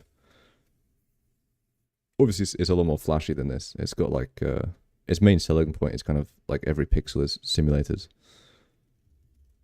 Oh, I But have seen that. I've oh Yeah, yeah, that's one of the ones that I've wanted to play.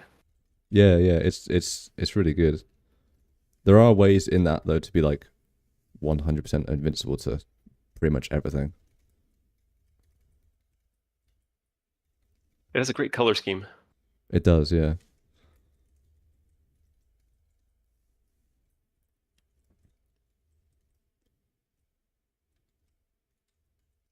Get that added to my Steam cart.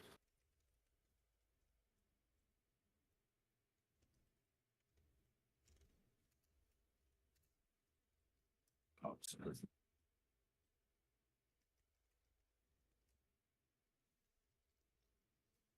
Oh, it's Sigmund. Hello. Oh, you're right. We did just sneak up on him. And the little bit of stealth that you've trained probably just saved your life.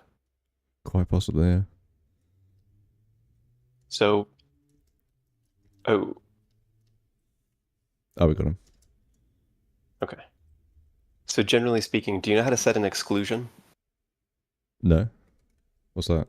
If you do capital X, it will bring you into like the wider view menu of the area, Yeah. and then press E on the spot where you want to set an exclusion, and it'll make it so you can no longer auto explore into that. So if you run into a Okay. unique, you do capital X, press E to set the exclusion, and then walk out of view of where they are. And when you auto explore, you'll never walk into their range again. Oh, okay. I see.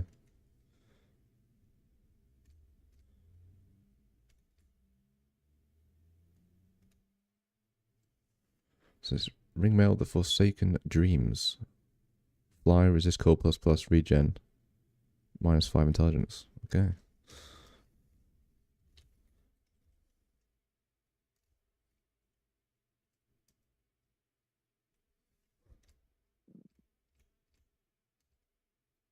That's an incredible find for this early in the game. It's pretty good. Yeah.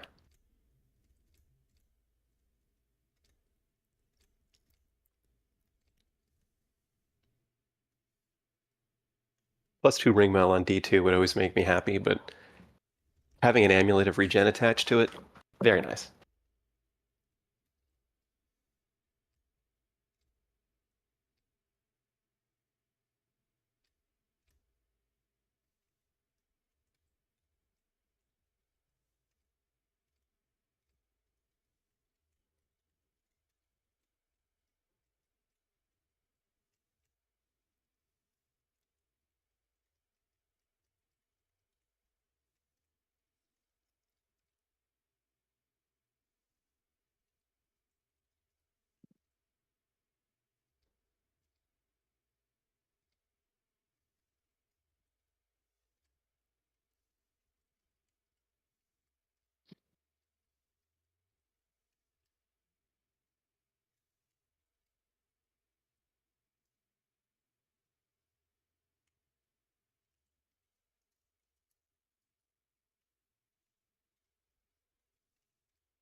Nine scrolls. What are these? Identify.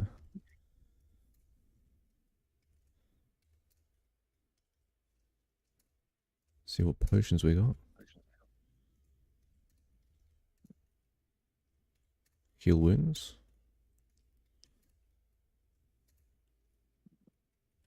Cool. Okay. Oh, hello.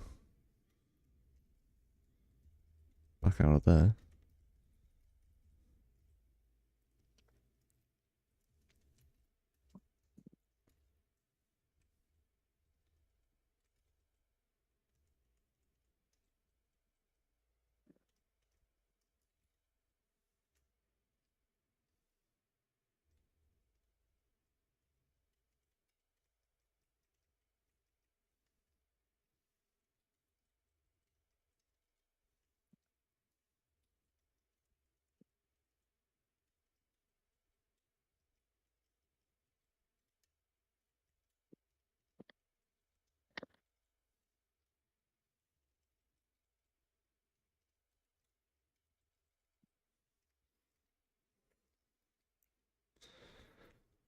Mm, Mm,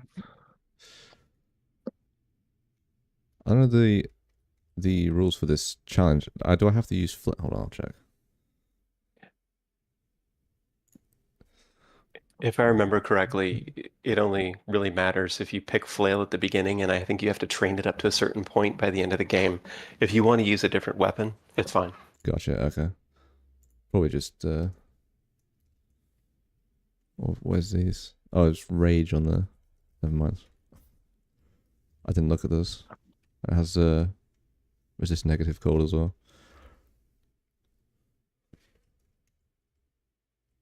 Bit of a high risk, high reward weapon at the moment. Rage is actually really good to have on a weapon early game. Oh, okay. The problem with rage is it just removes your ability to use a consumable if things go very badly against you. Yeah, that's the thing.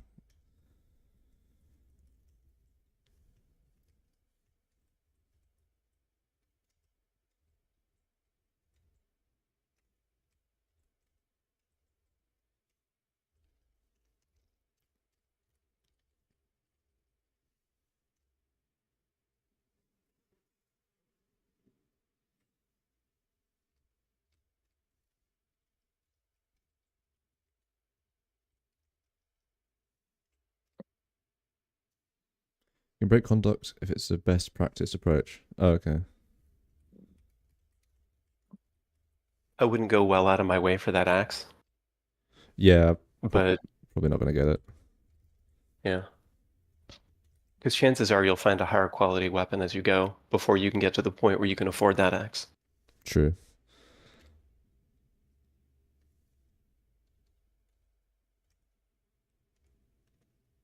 One of the hardest parts about this challenge, I think, is the fact that it has to be Okawaru. Getting a god very, right, as an example, if you can start with HEP that you've already found, an Yeah. early HEP altar is absolutely game changing because your ancestor spawns pretty soon after you find the altar and does a lot for your survivability. So if you don't find Okawaru until, let's say, Dungeon 9, it means you have to get through some of the highest risk areas of the game where you can die very easily because you don't have a lot of options. Mm. And meanwhile, you could have gotten a god that keeps you alive. Yeah, true.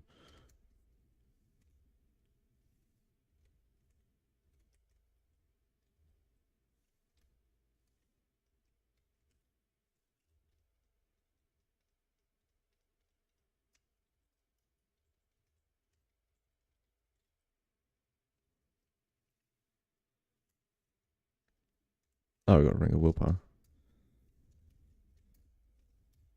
Whack those on.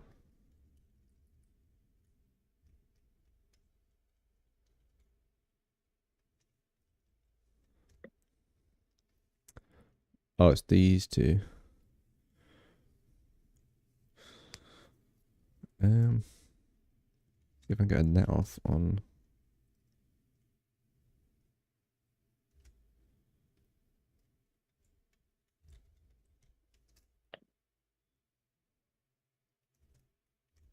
One of them. No. Yeah, whatever you do, I don't know where you're at with them, whatever you do, don't kill the red one first. Oh, okay, I see. If you kill the red one first, the blue one will go berserk. And honestly, no matter how good your spec is or what you have, they will kill you. Right, okay. I think run away. Yeah, probably. Probably.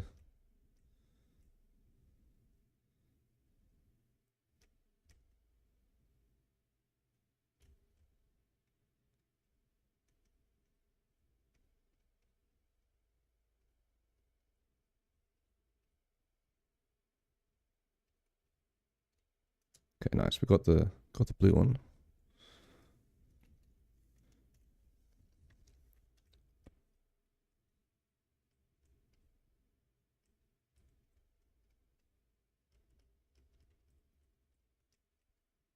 There we go. Got him. The red one After you've already taken out the blue one, the red one is usually only a big threat if you have negative gold resist. Oh, I see. Okay.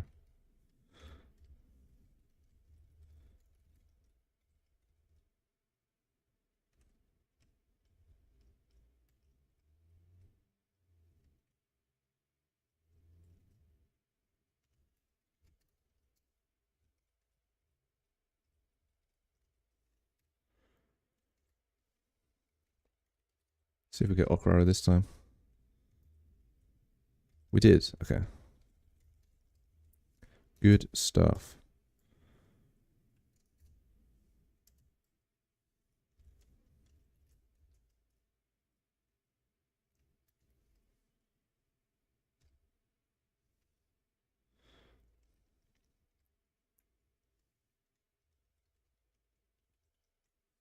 Wonder if warping could have helped with siblings. True. I think I was a bit close originally though. I was like right next to them.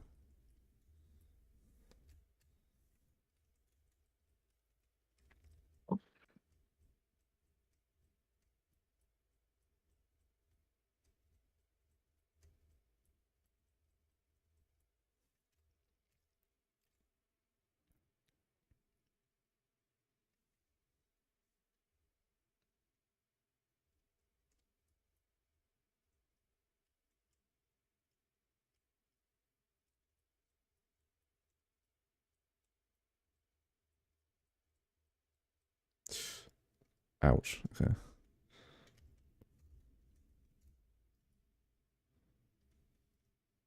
Wow, we netted the guy behind. That's oh, there we go. Okay. Probably should have netted him first before he started hitting me, but there you go. Leading with that on a dangerous enemy, yeah.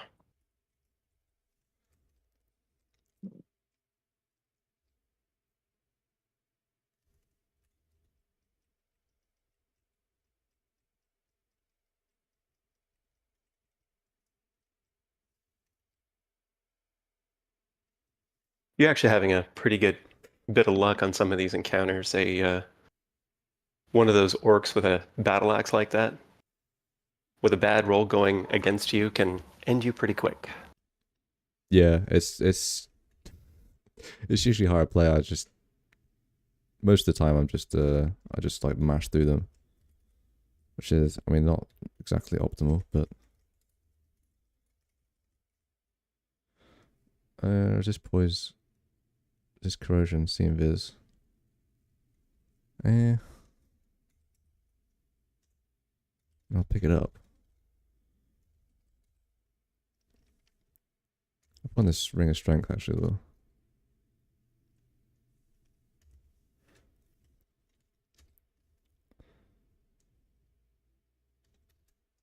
The resist poison armor could be enough to get you through the S branches. Oh yeah. Resist poison is usually one of the big gates to being able to get through those easily. But definitely help you in lair. Oh shit, there's a demonologist here. I don't think I've ever seen one this this early.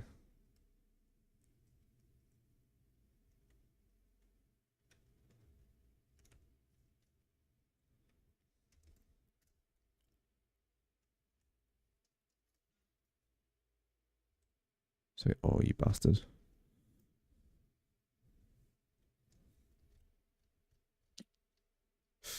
He's low. Okay. No thanks.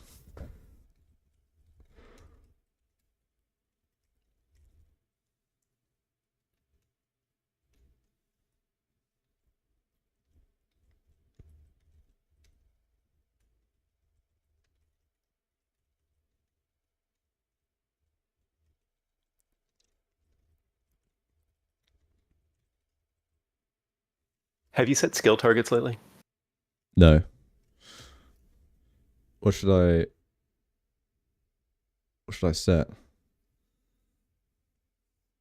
Not sure where you're at the moment. Yeah. Oh, hang on. You said oh, whoops. Yeah.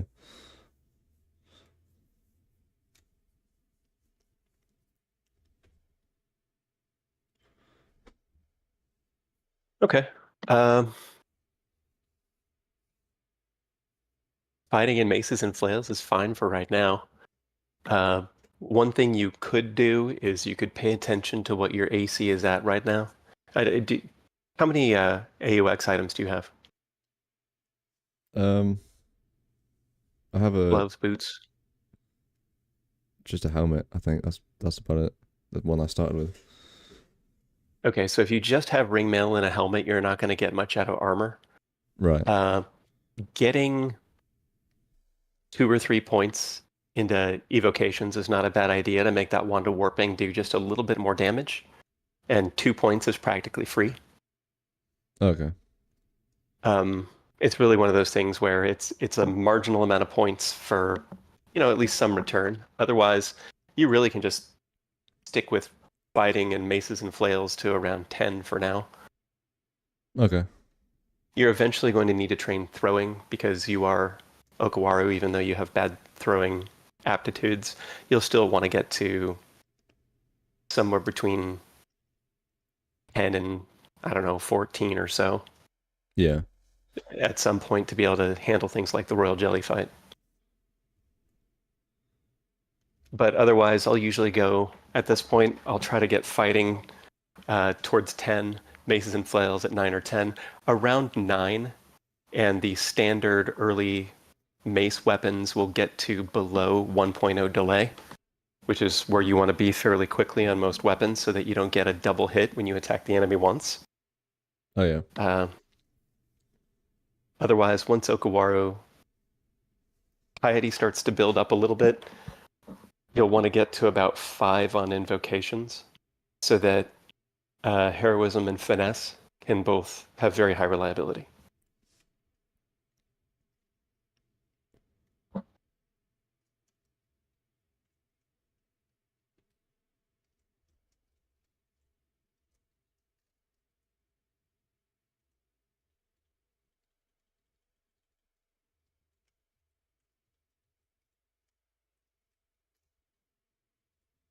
A lot of dangerous stuff in this one. Though that's the. Oh, I can't go there. Okay. We have to go this way.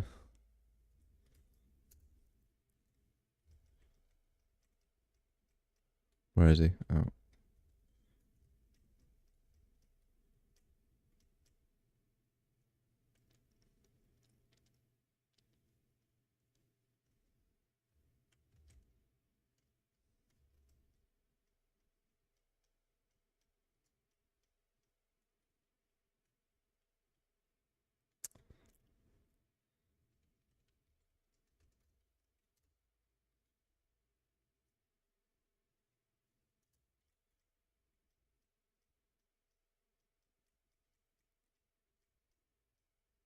All right. There are a lot of close calls. Someone said earlier, there's so many close calls. Yes. That's just so many.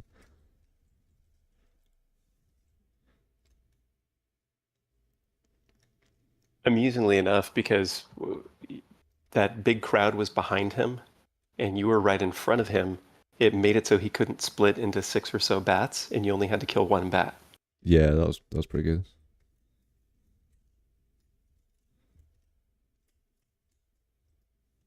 I don't know if this actually closed or not. I didn't. I've had these be pretty easy sometimes, and sometimes be like just insane. What do you reckon? Should I go in the sewer while it's here, or I always would, yeah. always? Okay. Yeah, there's a couple of sewers that are especially dangerous. There's one that they've added fairly recently that has an alligator that can be really brutal. Right. Okay.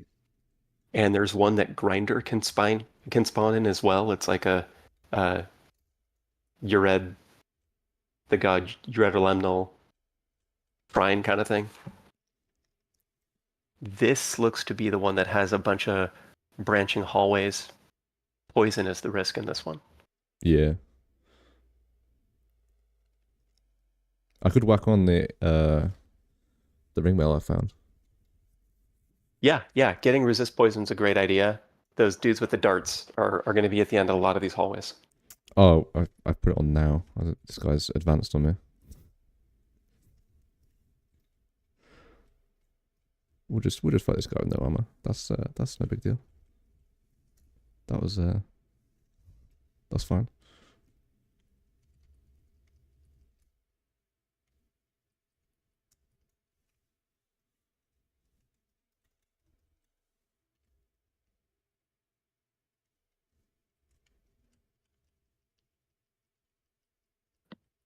And wherever possible, always fight on dry land. You have a chance to fumble attacks if you're standing in water. Oh, okay.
All right, that's done.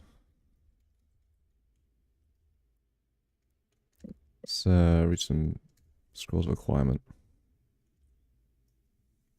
Might, nice.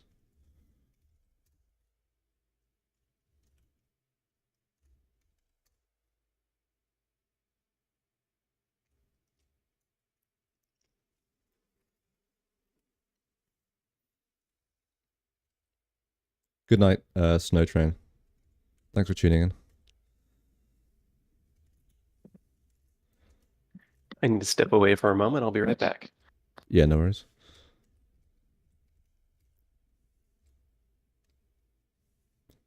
Here he is.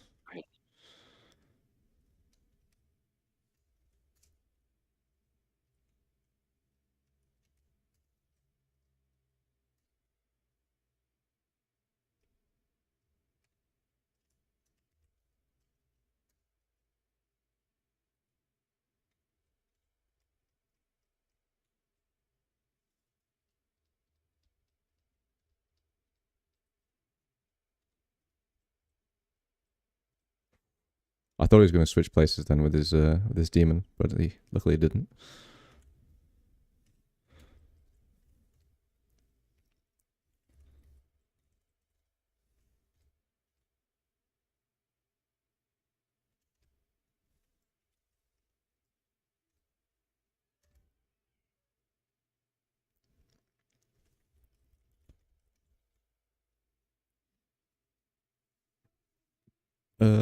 Throw on my other armor now.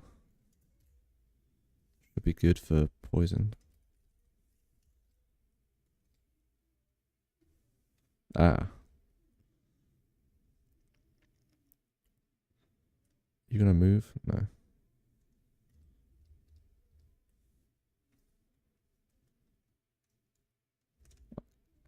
Yeah, it's gonna get me. See if I can back up here.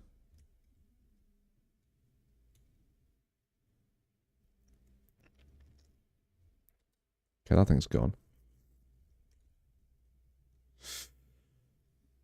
You need to go.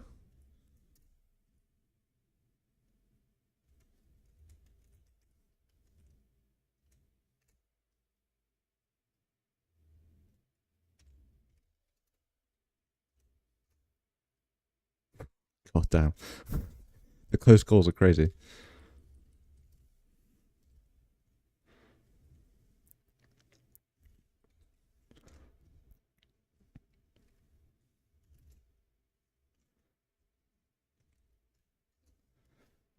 Anything? Oh wait, there's a shield. Hold on.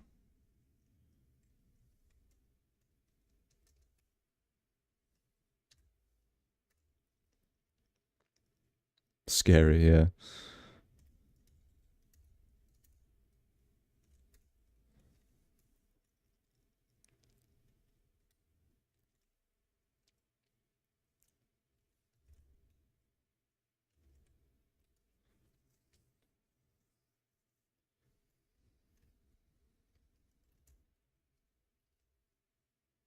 Oh, it's you.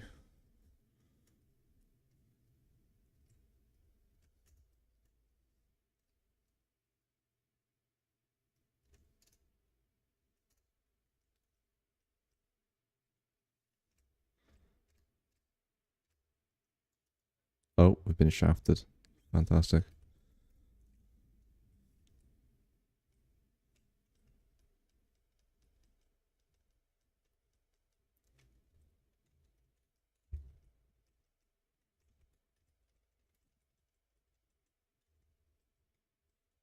My favorite.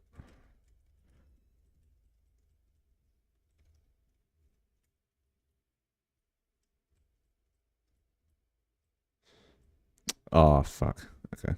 We got smited. The shaft. The shaft got us. Oh well. Onto Wiki 4, I think it is now.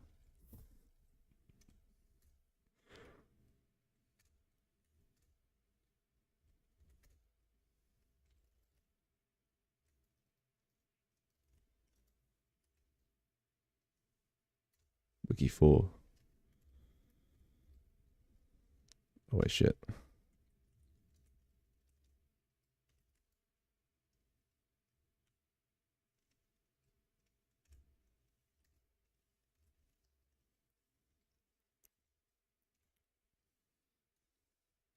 It was bound to happen.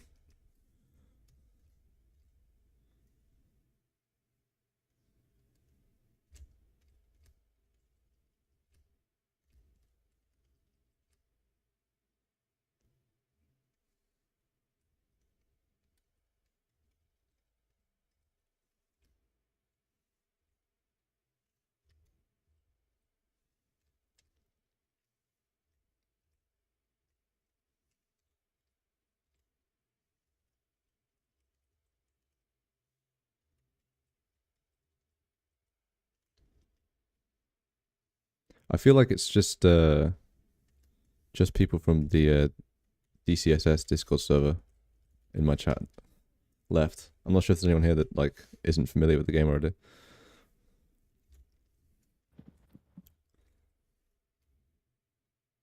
I'm back, and I see things have not gone well. No, we've gone to Wiki 4.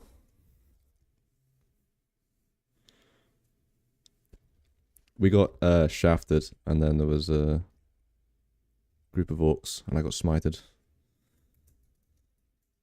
Yeah, that's one of the things that I find very frustrating is if you combine a shaft, which you have absolutely no control over, with something like smite, which does irresistible damage, and if there's multiple orc priests within vision of you, they can potentially all trigger on the same turn, and you can find yourself down 40 hit points immediately. Jesus, yeah.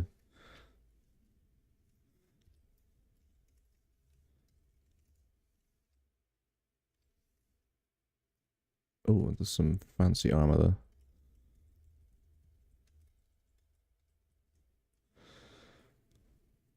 Potion heal times 2, resist cold. +7 mail coat. Areas is great.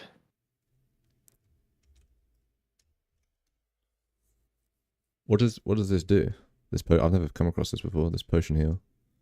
Yeah, when you quaff a potion of curing or a potion of heal wounds, Kyria's coat will make it so the healing value that you get out of either of those is doubled. Oh right, okay.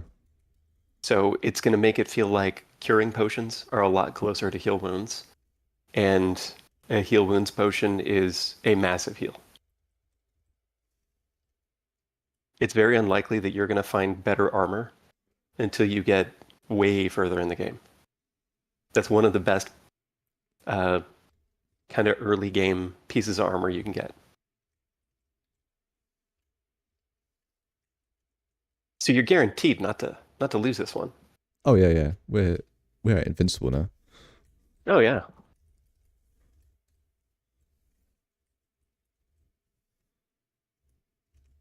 So the fact that you have scale mail and already some ox items, once you get your weapon to where you're swinging below 1.0, I would get a little bit into armor just to pick up a point or two of AC. Okay.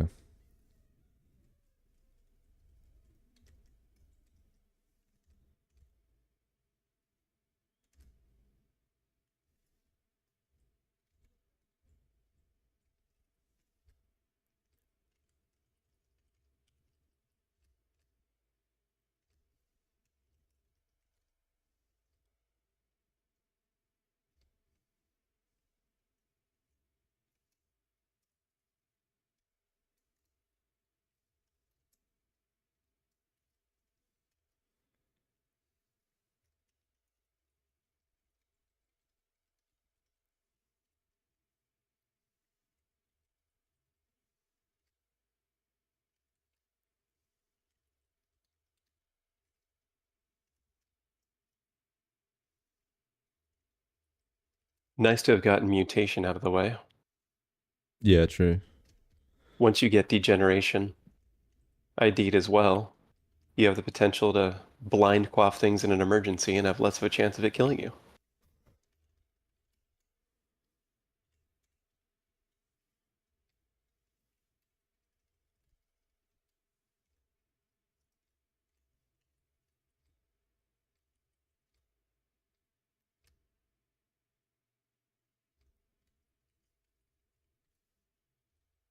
Am I using tab to fight?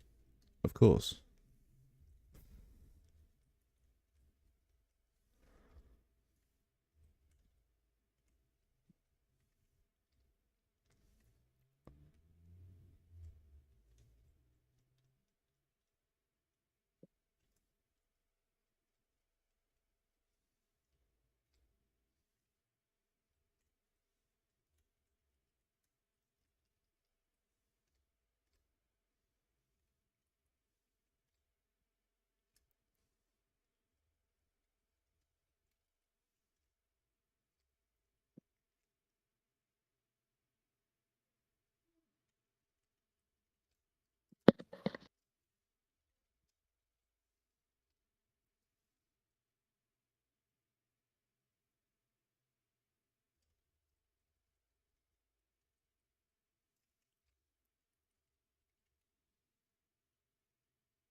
Crazy youth.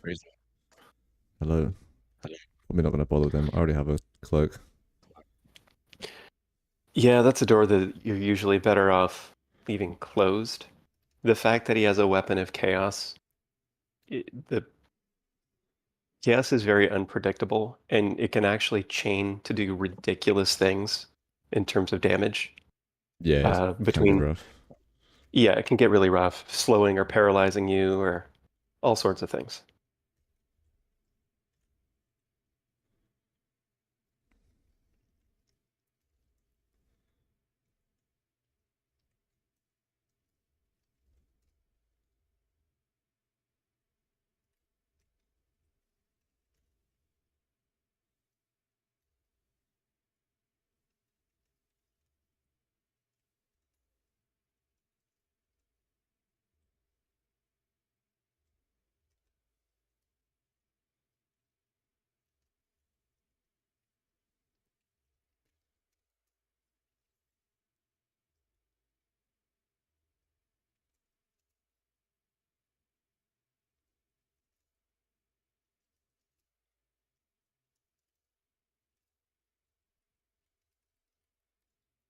And this guy sucks when he's out in the open.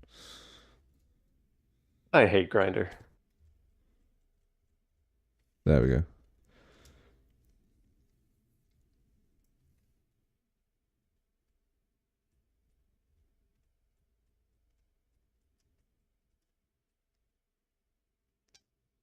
Oh, they're messing me up.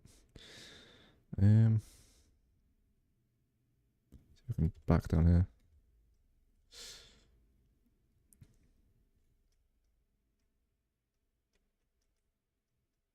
Yeah, we're good. Just.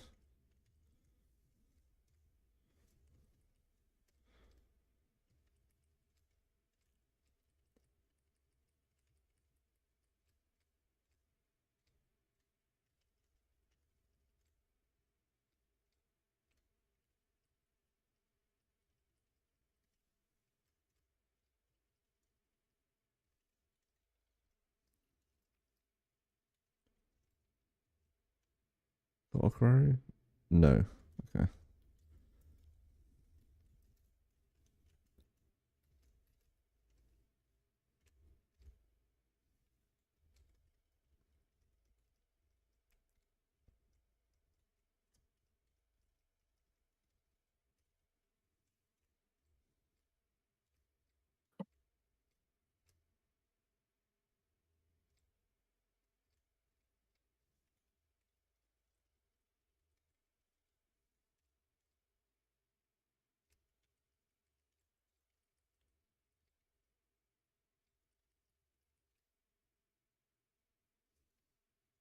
Gotta love this game and these randomly placed boxes of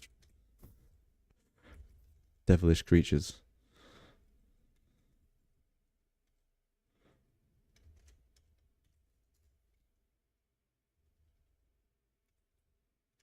So these are, or those are called vaults in general. Anytime that you see a group of enemies inside a place like that, vault is the generic term. That can be anything from what you see here to a small room, or let's say something pyramid shaped on level 8 that ends up having nightmarish out of depth monsters that you ordinarily wouldn't fight for another 3, 4, 5 levels. Yeah. But what usually comes with that, when you have a vault full of monsters, there's usually going to be some sort of really nice item drop that goes along with it. It's not always a truism, but if you have a vault full of really nasty things, there's usually something good inside.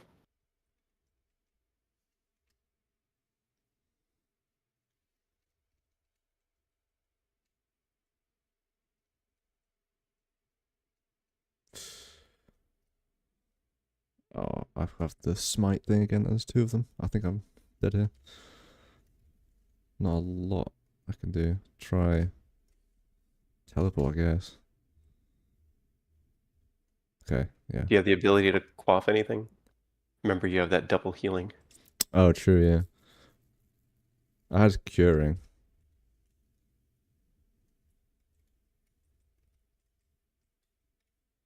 Try and rest up.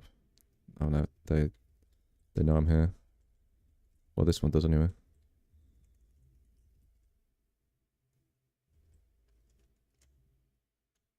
Oh, oh, we've been marked. Fantastic. See if I can. Okay.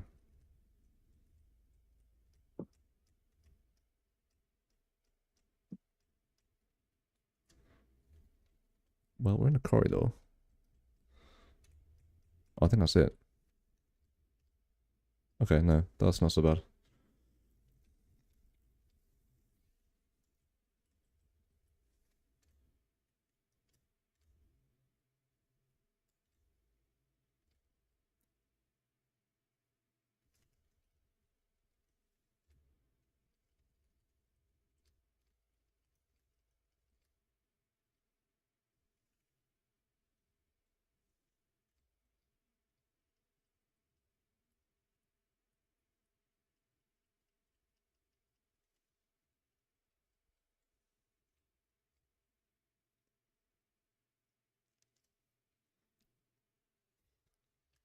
You should definitely pick up the boomerangs that were on the ground. Oh, okay.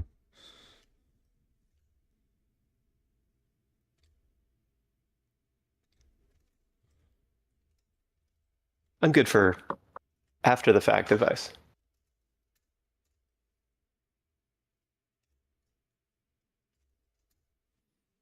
Nearly dies. That's not so bad. Yes, we're fine. We're fine.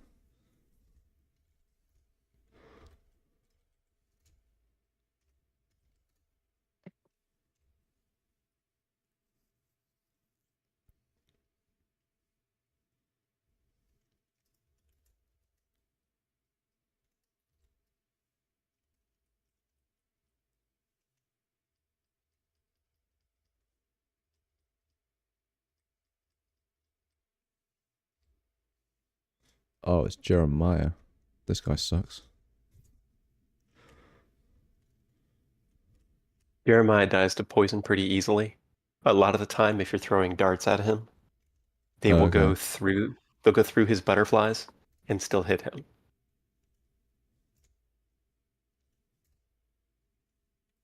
Take this imp out of here.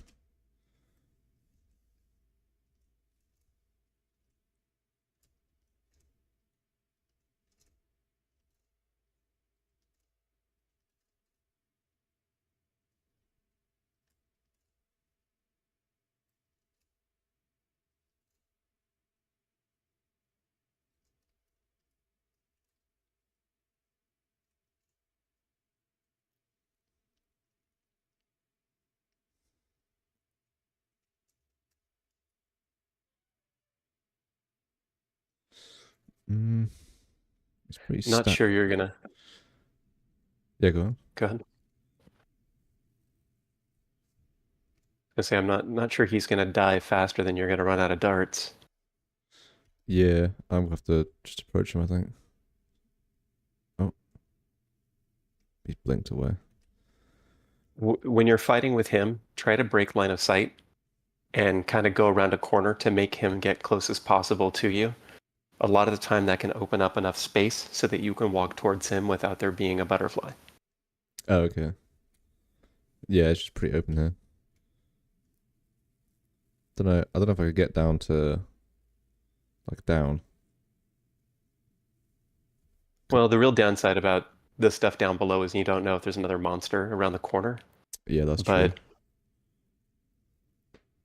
you could also just pick up darts and keep throwing them at him. Could do. A lot of the threat from him comes from him having a pole arm of draining most of the time. So it can really shred your hit points in general just from drain status.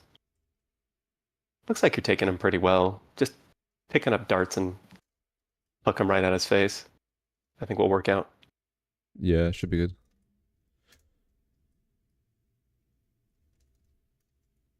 There we go.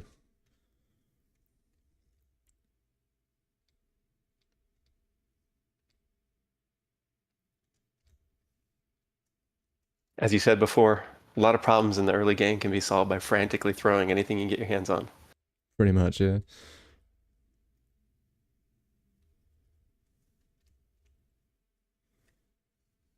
Oh, it's Maggie.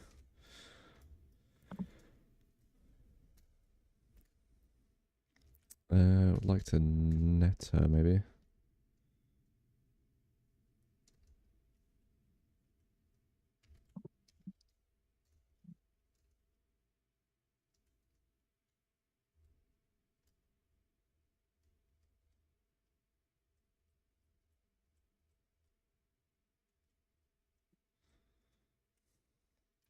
Yeah, I mean, she's gonna mesmerize me.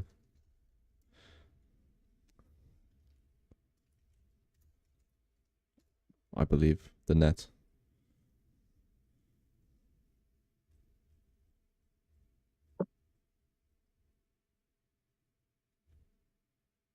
Okay.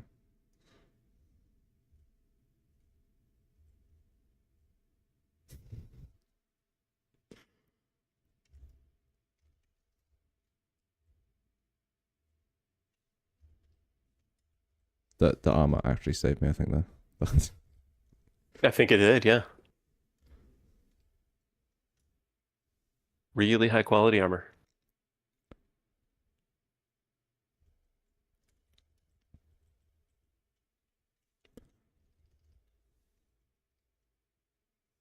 Again, I'm amazed at what you are surviving. We are getting very lucky. You are marked.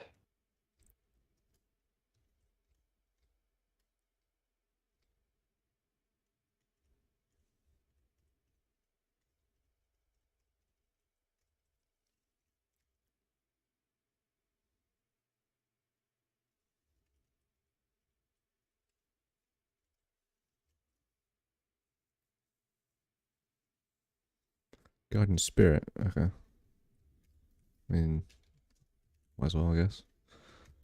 Yeah, Guardian Spirit's going to help you quite a bit. It's just going to add more to your hit point pool. When you eventually find Okawaru, if the game doesn't find some way to be exceptionally mean to you, you'll probably want to swap that out for something else or just take it off. Oh, actually, I see that you have Faith. Once you do go with Okawaru, putting on an Amulet of Faith is a very good idea.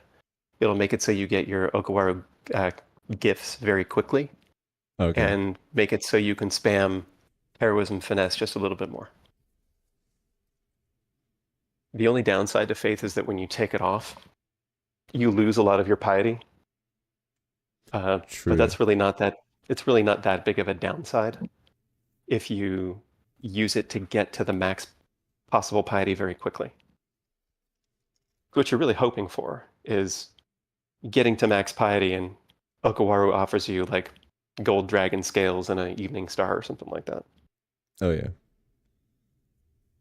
Yeah, when I was first playing this game, I took Okura. It was like the first time I did it, and I got Golden Dragon Scales, and it raised my bar really high for what you can give you. Right, because you can also get absolute trash. Yeah. I know the acquirement code that they use for it. It, as far as I know, it guarantees you an artifact weapon and an artifact piece of armor, but it doesn't guarantee you what those pieces are going to be. You can get earlier today. I was trying. I had leveled up maces and flails. So what does it offer me? It was a artifact Lagitang. It's like I have no idea how drunk this god is. Oh yes, here's a weapon completely unrelated to what you've been training. Exactly. Now this vampire is causing issues.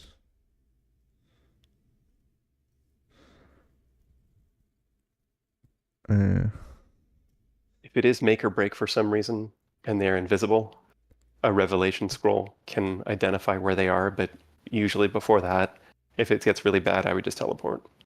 Yeah, it's probably the safest option.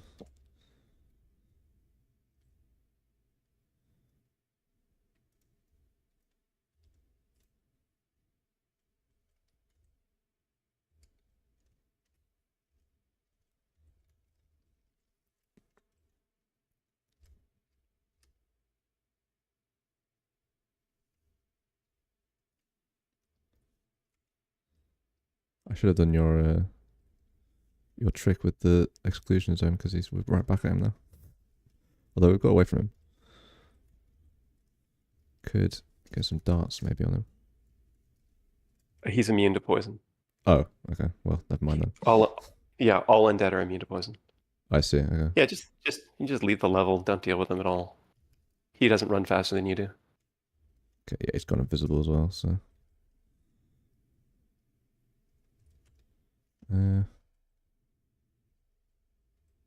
Well, now he's confused me.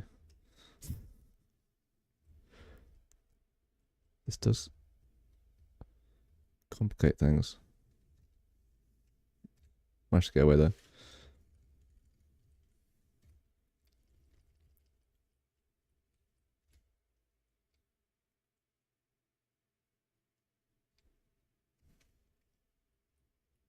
Ah, whites. I wonder if they have a flail. No. Anything better than your starter weapon would be pretty welcome. It would.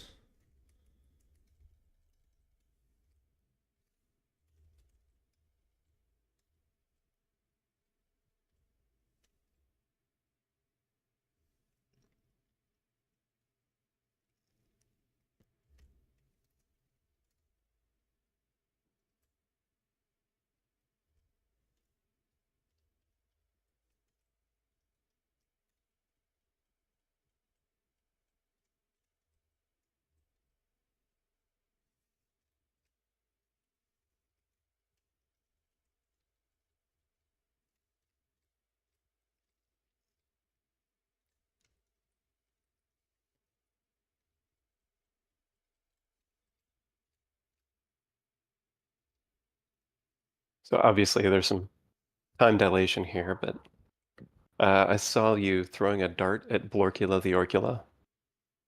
Oh yeah. Again, he's undead. Oh, he's undead. Oh, okay.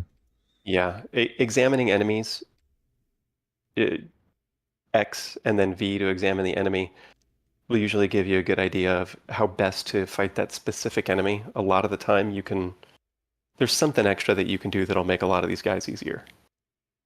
Right. Okay. Okay.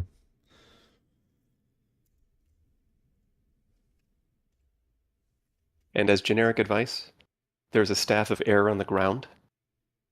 Having some source of resist electricity when you equip a staff of air, it makes you resist electricity. Having some source of resist electricity on your person is a very good idea.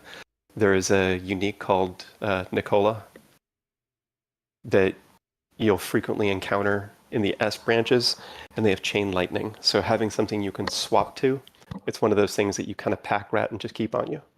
Oh, okay.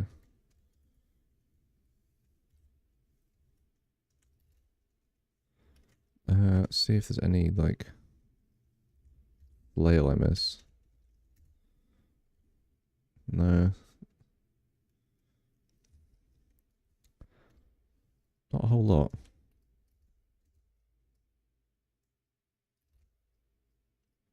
Oh, it's Psych and there's Pickle is there as well, because there's those things. Not going there, that's for sure.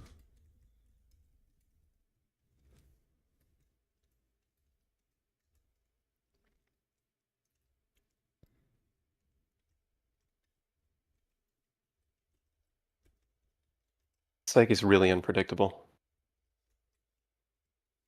She's the one that Well, I mean, turns you into like a mushroom, right? she can, yeah. Usually that comes from a polymorph effect that can... I'm not sure whether chaos weapons can still do that, but she usually has a chaos weapon, frequently has wands, so between her casting and all that, she's just really unpredictable. Best to avoid her unless you are really confident in your ability to take her down. For sure.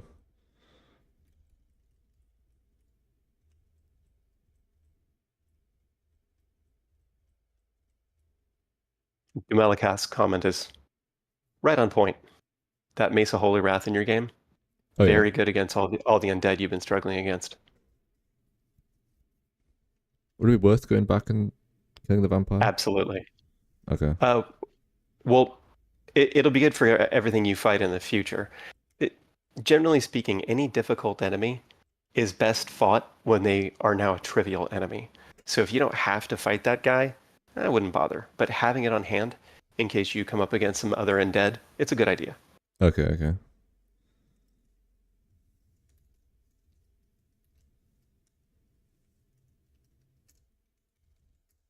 There's a decent chance that a +2 mace is as good as a flail anyway.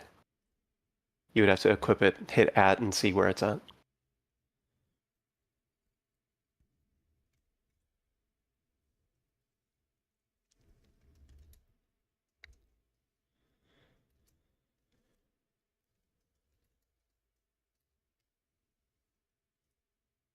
Oh, you're right there. Okay.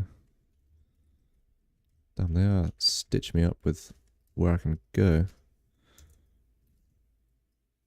That Halberd of Distortion is also a really good weapon. Oh yeah. If you wanted to go pole arms, that's good enough to get you through quite a lot. The real downside is that when you de-equip a distortion weapon, it can send you to the abyss. Yeah. So I would be very careful about wielding that unless you know that you have access to a brand weapon scroll or you really wanted to stick with it for a long time. Hmm. Because the way to get around the de-equipping distortion is to just brand it and make sure that it's not distortion anymore. Yeah.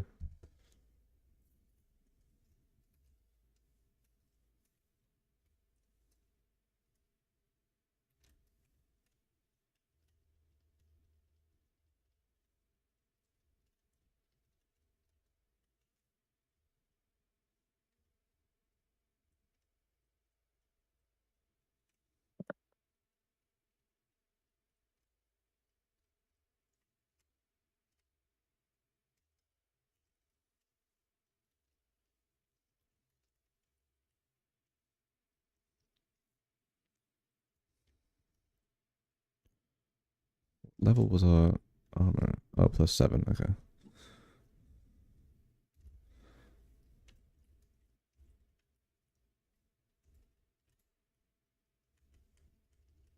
You might be at a good point now on skills to get enough points of armor that you get another point of AC. Okay. So I just whack armor on, or should I set like a target for it? You can set a target, but unless you know what the calculation is for the amount of AC required to get one, or the amount of armor training required to get 1 point of AC, um, it's going to be hard to figure out. Oh, okay. For now, it's just, look at your AC once in a while. Once that hits 17 or something in that range, start skilling something else. A lot of the gains that you get when skilling are really just small incremental gains. And 1 point of AC, no, it's not a big deal in the grand scheme of things, but it does help. Oh, okay. I see. The way that the armor calculations work is it's just the base AC of your armor plus 1 point of base AC per AUX item, and then it's kind of a calculation beyond that where the higher that number is, the more you get for each point of armor. So Right. it's just, unless you know the calculation, that's just kind of play it by ear until you see number line go up, then you can start skilling something else. Sure, sure.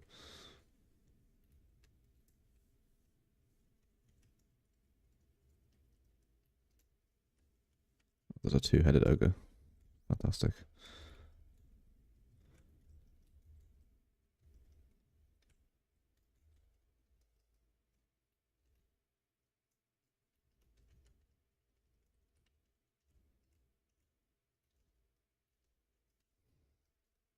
Don't know if there's anywhere to go where there's not an absolute abomination right there.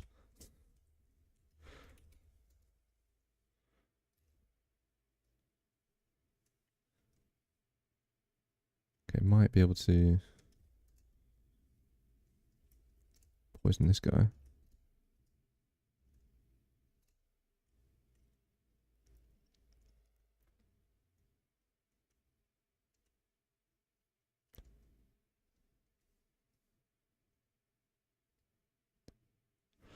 Hmm. I don't really want to fight him.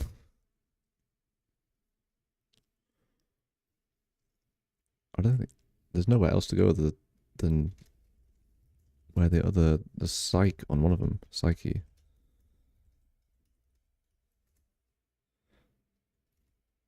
Is it still that two-headed ogre? Yeah, that's up there, and then there's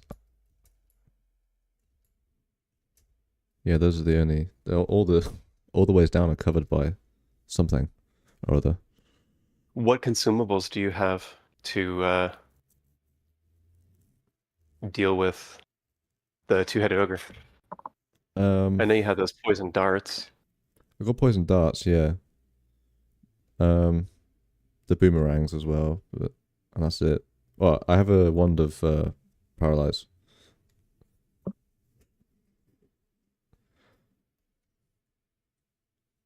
They shouldn't have a lot of willpower. It'll be what, 40 some odd percent on paralyze? Right. Can you give that a go? There's a centaur now as well, which is not ideal. No, it is not. What does the centaur have that's making him pink? Well, I could find out. I have to go back down there. Hold on. Go back to the other one. Just switcheroo. Why am I doing that? What am I doing?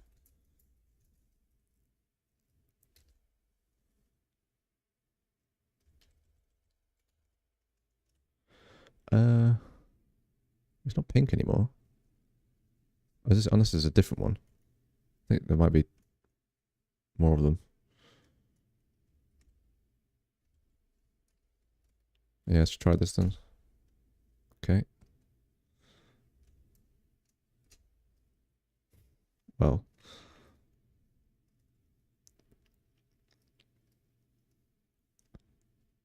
This could be the end for Wiki 4.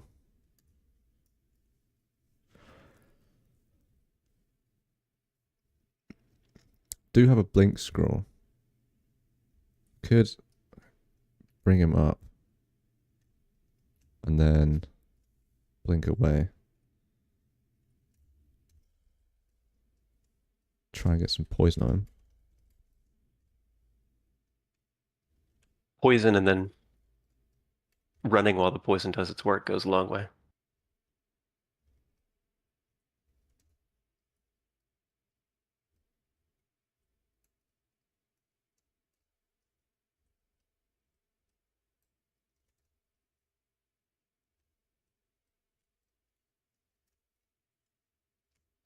Try this again. Alright. Okay, he's done.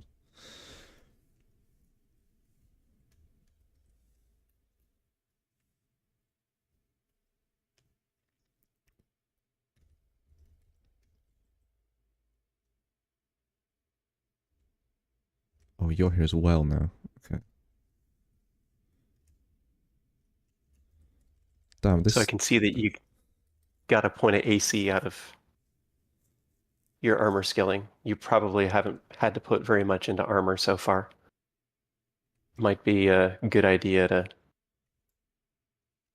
see where that's at and see whether it's worth changing back to getting your weapon towards Mendeley.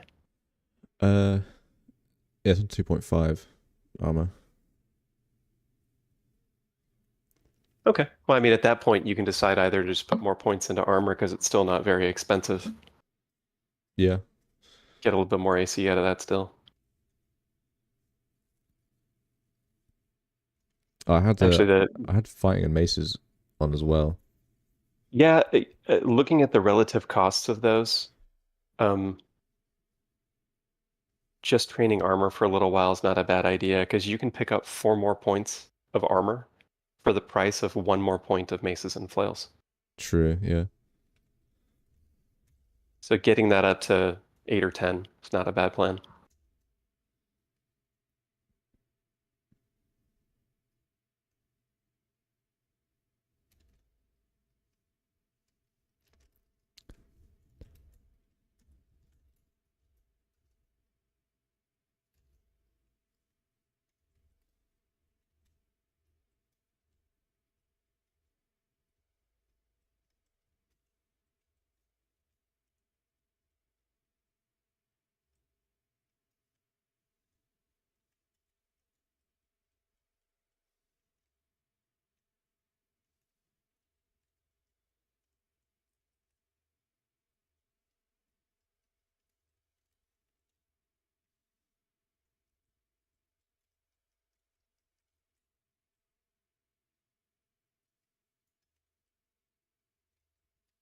Still no Oka? Yeah, no.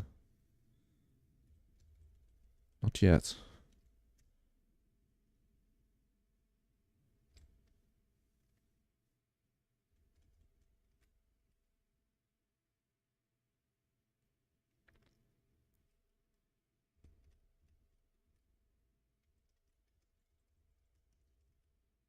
Oh, there's Pickle.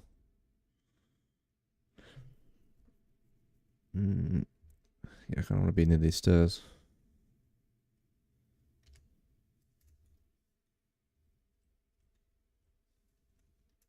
Take some of these guys up.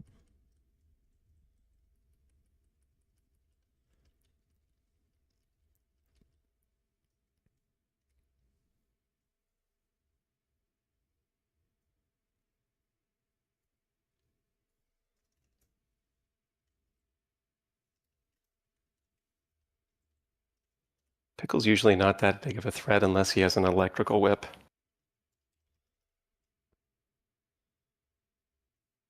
No, he doesn't.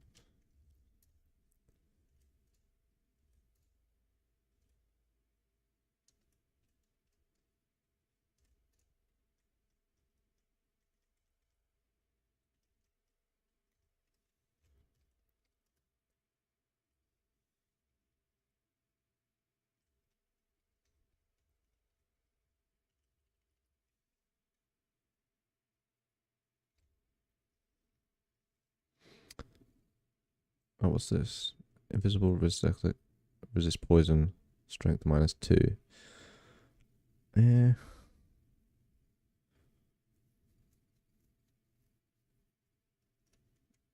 I can take it, I guess.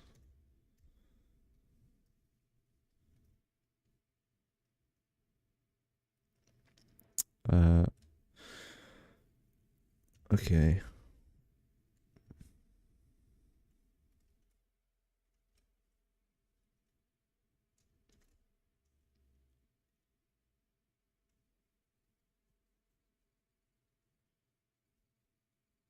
I should probably just try and use wands. I have a wand of Ice Blast for her Seems like a good target. because she's pretty not a fan of her attacks, to be honest. Now, keeping her at range whenever possible is what you want to do. There's a lot of enemies like that.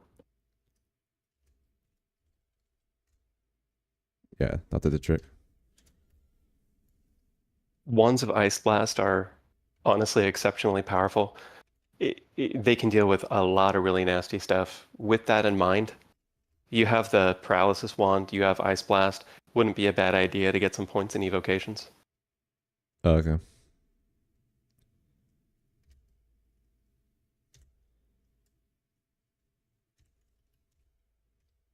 Both of those Oh. wands are wands that actually scale really well with Evo.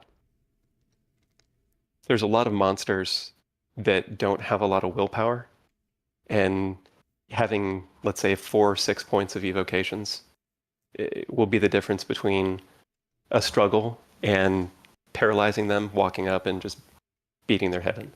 Yeah.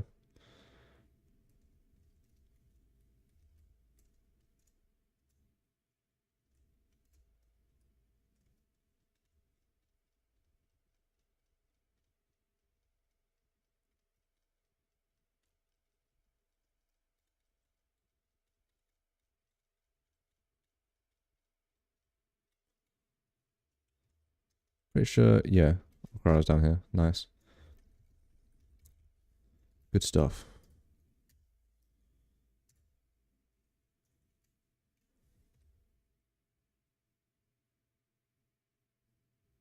Alright, finally. This floor's done.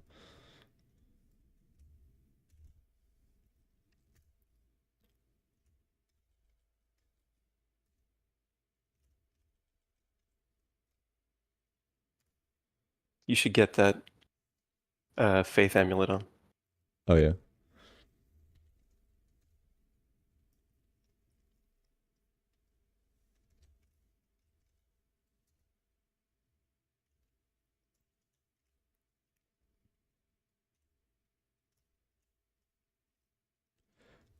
Also, lair entrance here as well.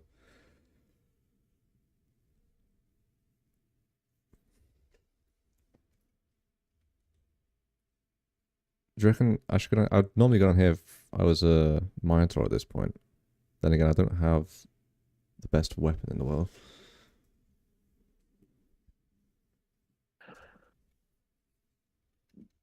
Hopefully you'll find something better inside the lair. Did you already get shafted? No. Don't think so. So if you didn't get shafted, every level that you go at this point inside the main dungeon, you still have the risk of getting shafted up to 3 levels.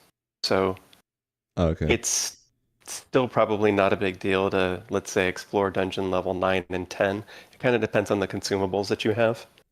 Generally, the advice of go into lair if you haven't been shafted yet is fine, because the risk of being shafted can very easily kill you. Yeah. But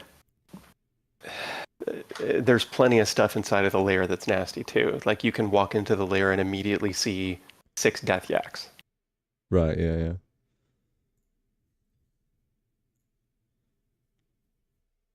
Oh, that got rid of my chat. Hold on.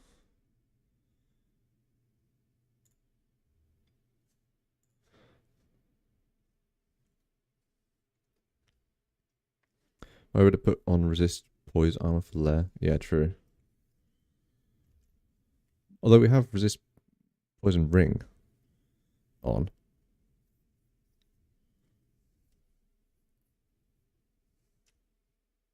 But what is that armor I have?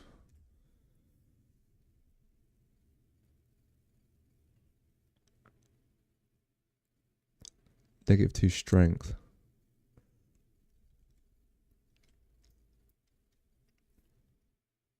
Yeah, I think we'll be right.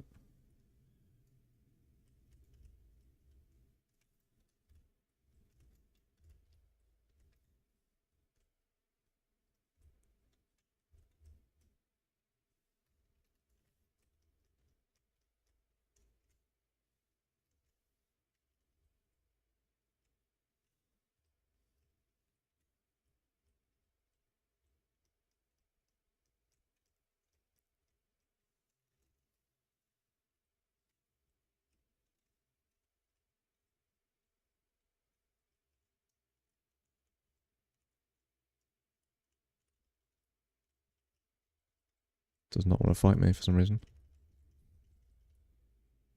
Okay.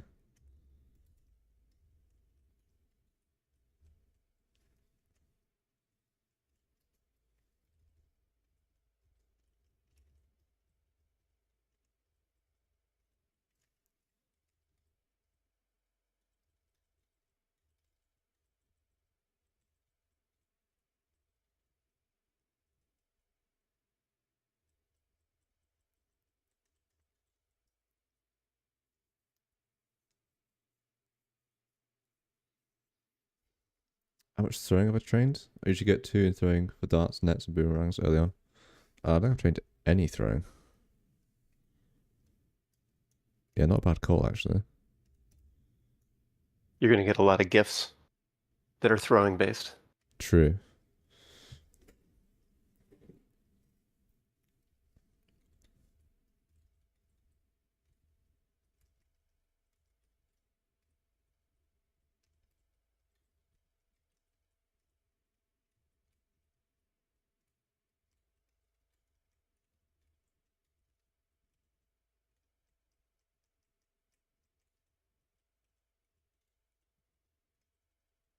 Probably in the 4 points of Evo that you have is probably enough to have increased paralysis chances quite a lot and deal some more damage with ice. The skill points might best be used on something else by now. Okay.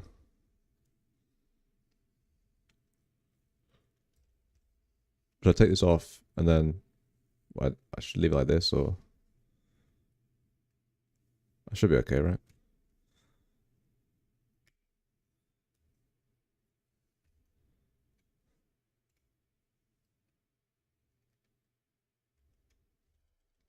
Yeah, that should be fine. Sorry, delay there. Yeah, no worries.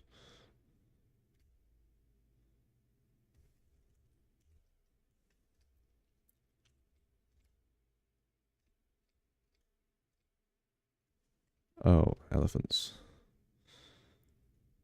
Most skills in this game work on a bit of a curve when it comes to the power that they add that's not always linear.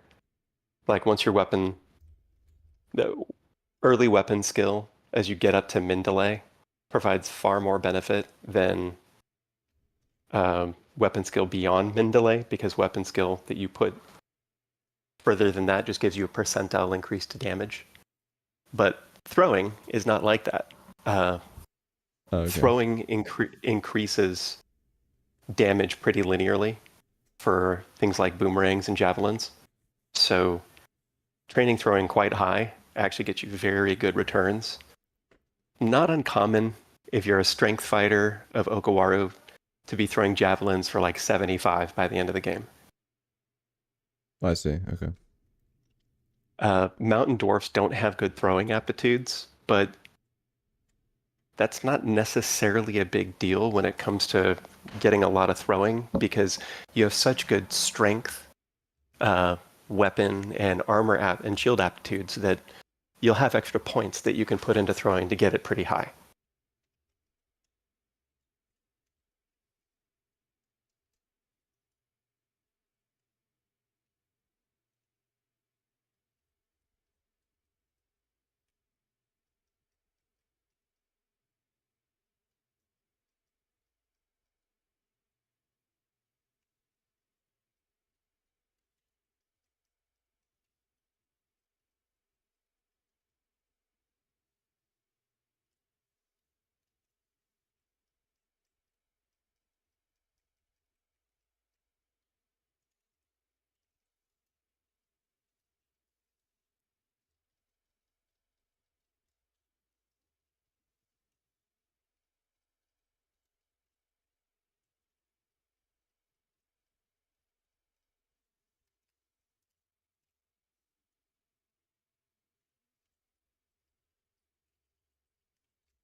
think I'm probably gonna call the stream soon. Although I'll see if I can get to like layer 5 or something.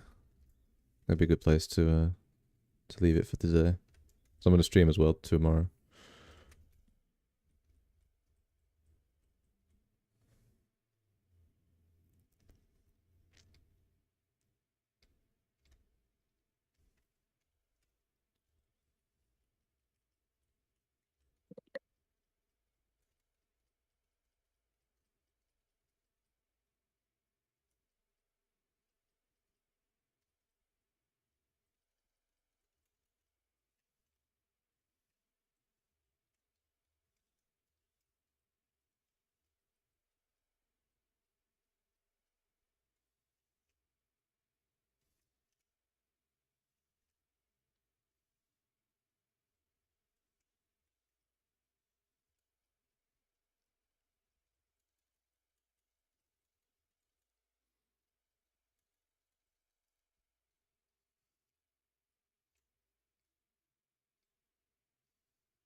Oh, I got more wonderful ice blast. Nice.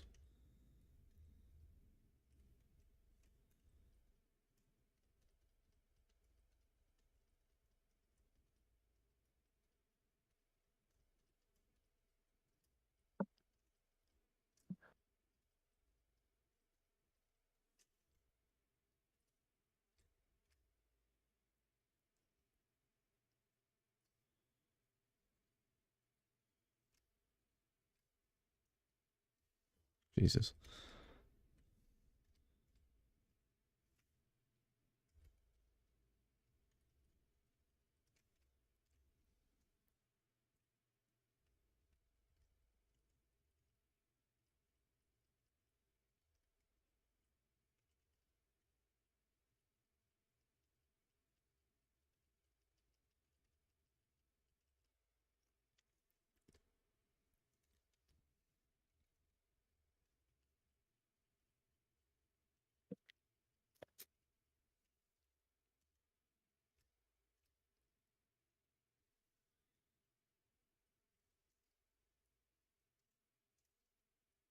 The vault with the rune door that you have on this floor frequently has an enemy that has a very good pole arm or staff, Oh, okay. but you probably have to bleed quite a lot to get it.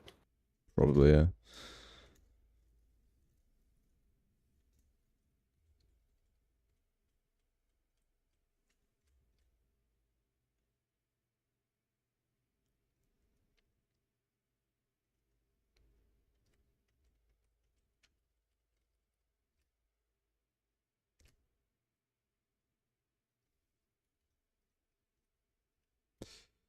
Alright, cool.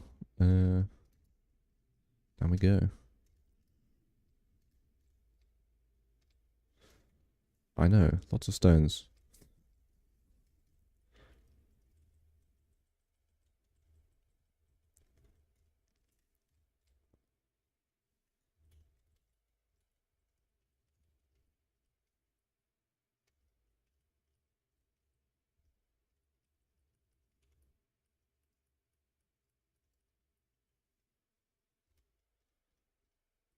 These guys are messing me up for no reason.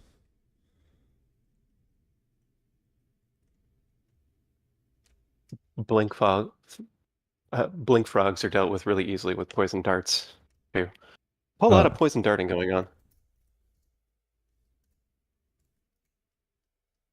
Oh, it killed me. Okay. Damn. This dude is having none of it.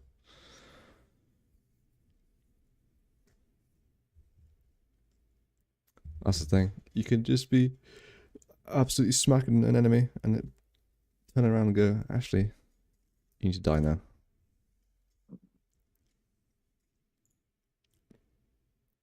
Permadeath and the line between alive and dead is fast. Indeed. Anyway, I'm probably going to call the stream today. I've gone a bit longer than I usually do. Most likely be continuing tomorrow though.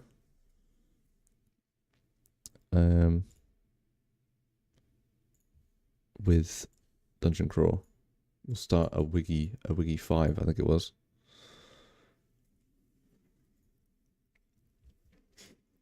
Anyway.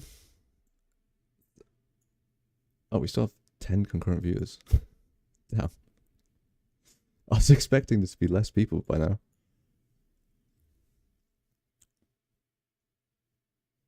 Usually by now I have about just like one guy, but there we go.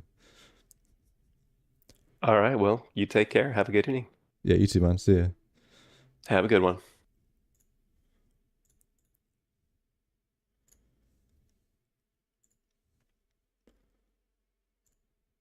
Congrats again on the win. Yeah, cheers, dude. First win down. I just gotta record a win and I can make a video on this game. Anyway, yeah, good night all. Have a good one. And I'll see you tomorrow.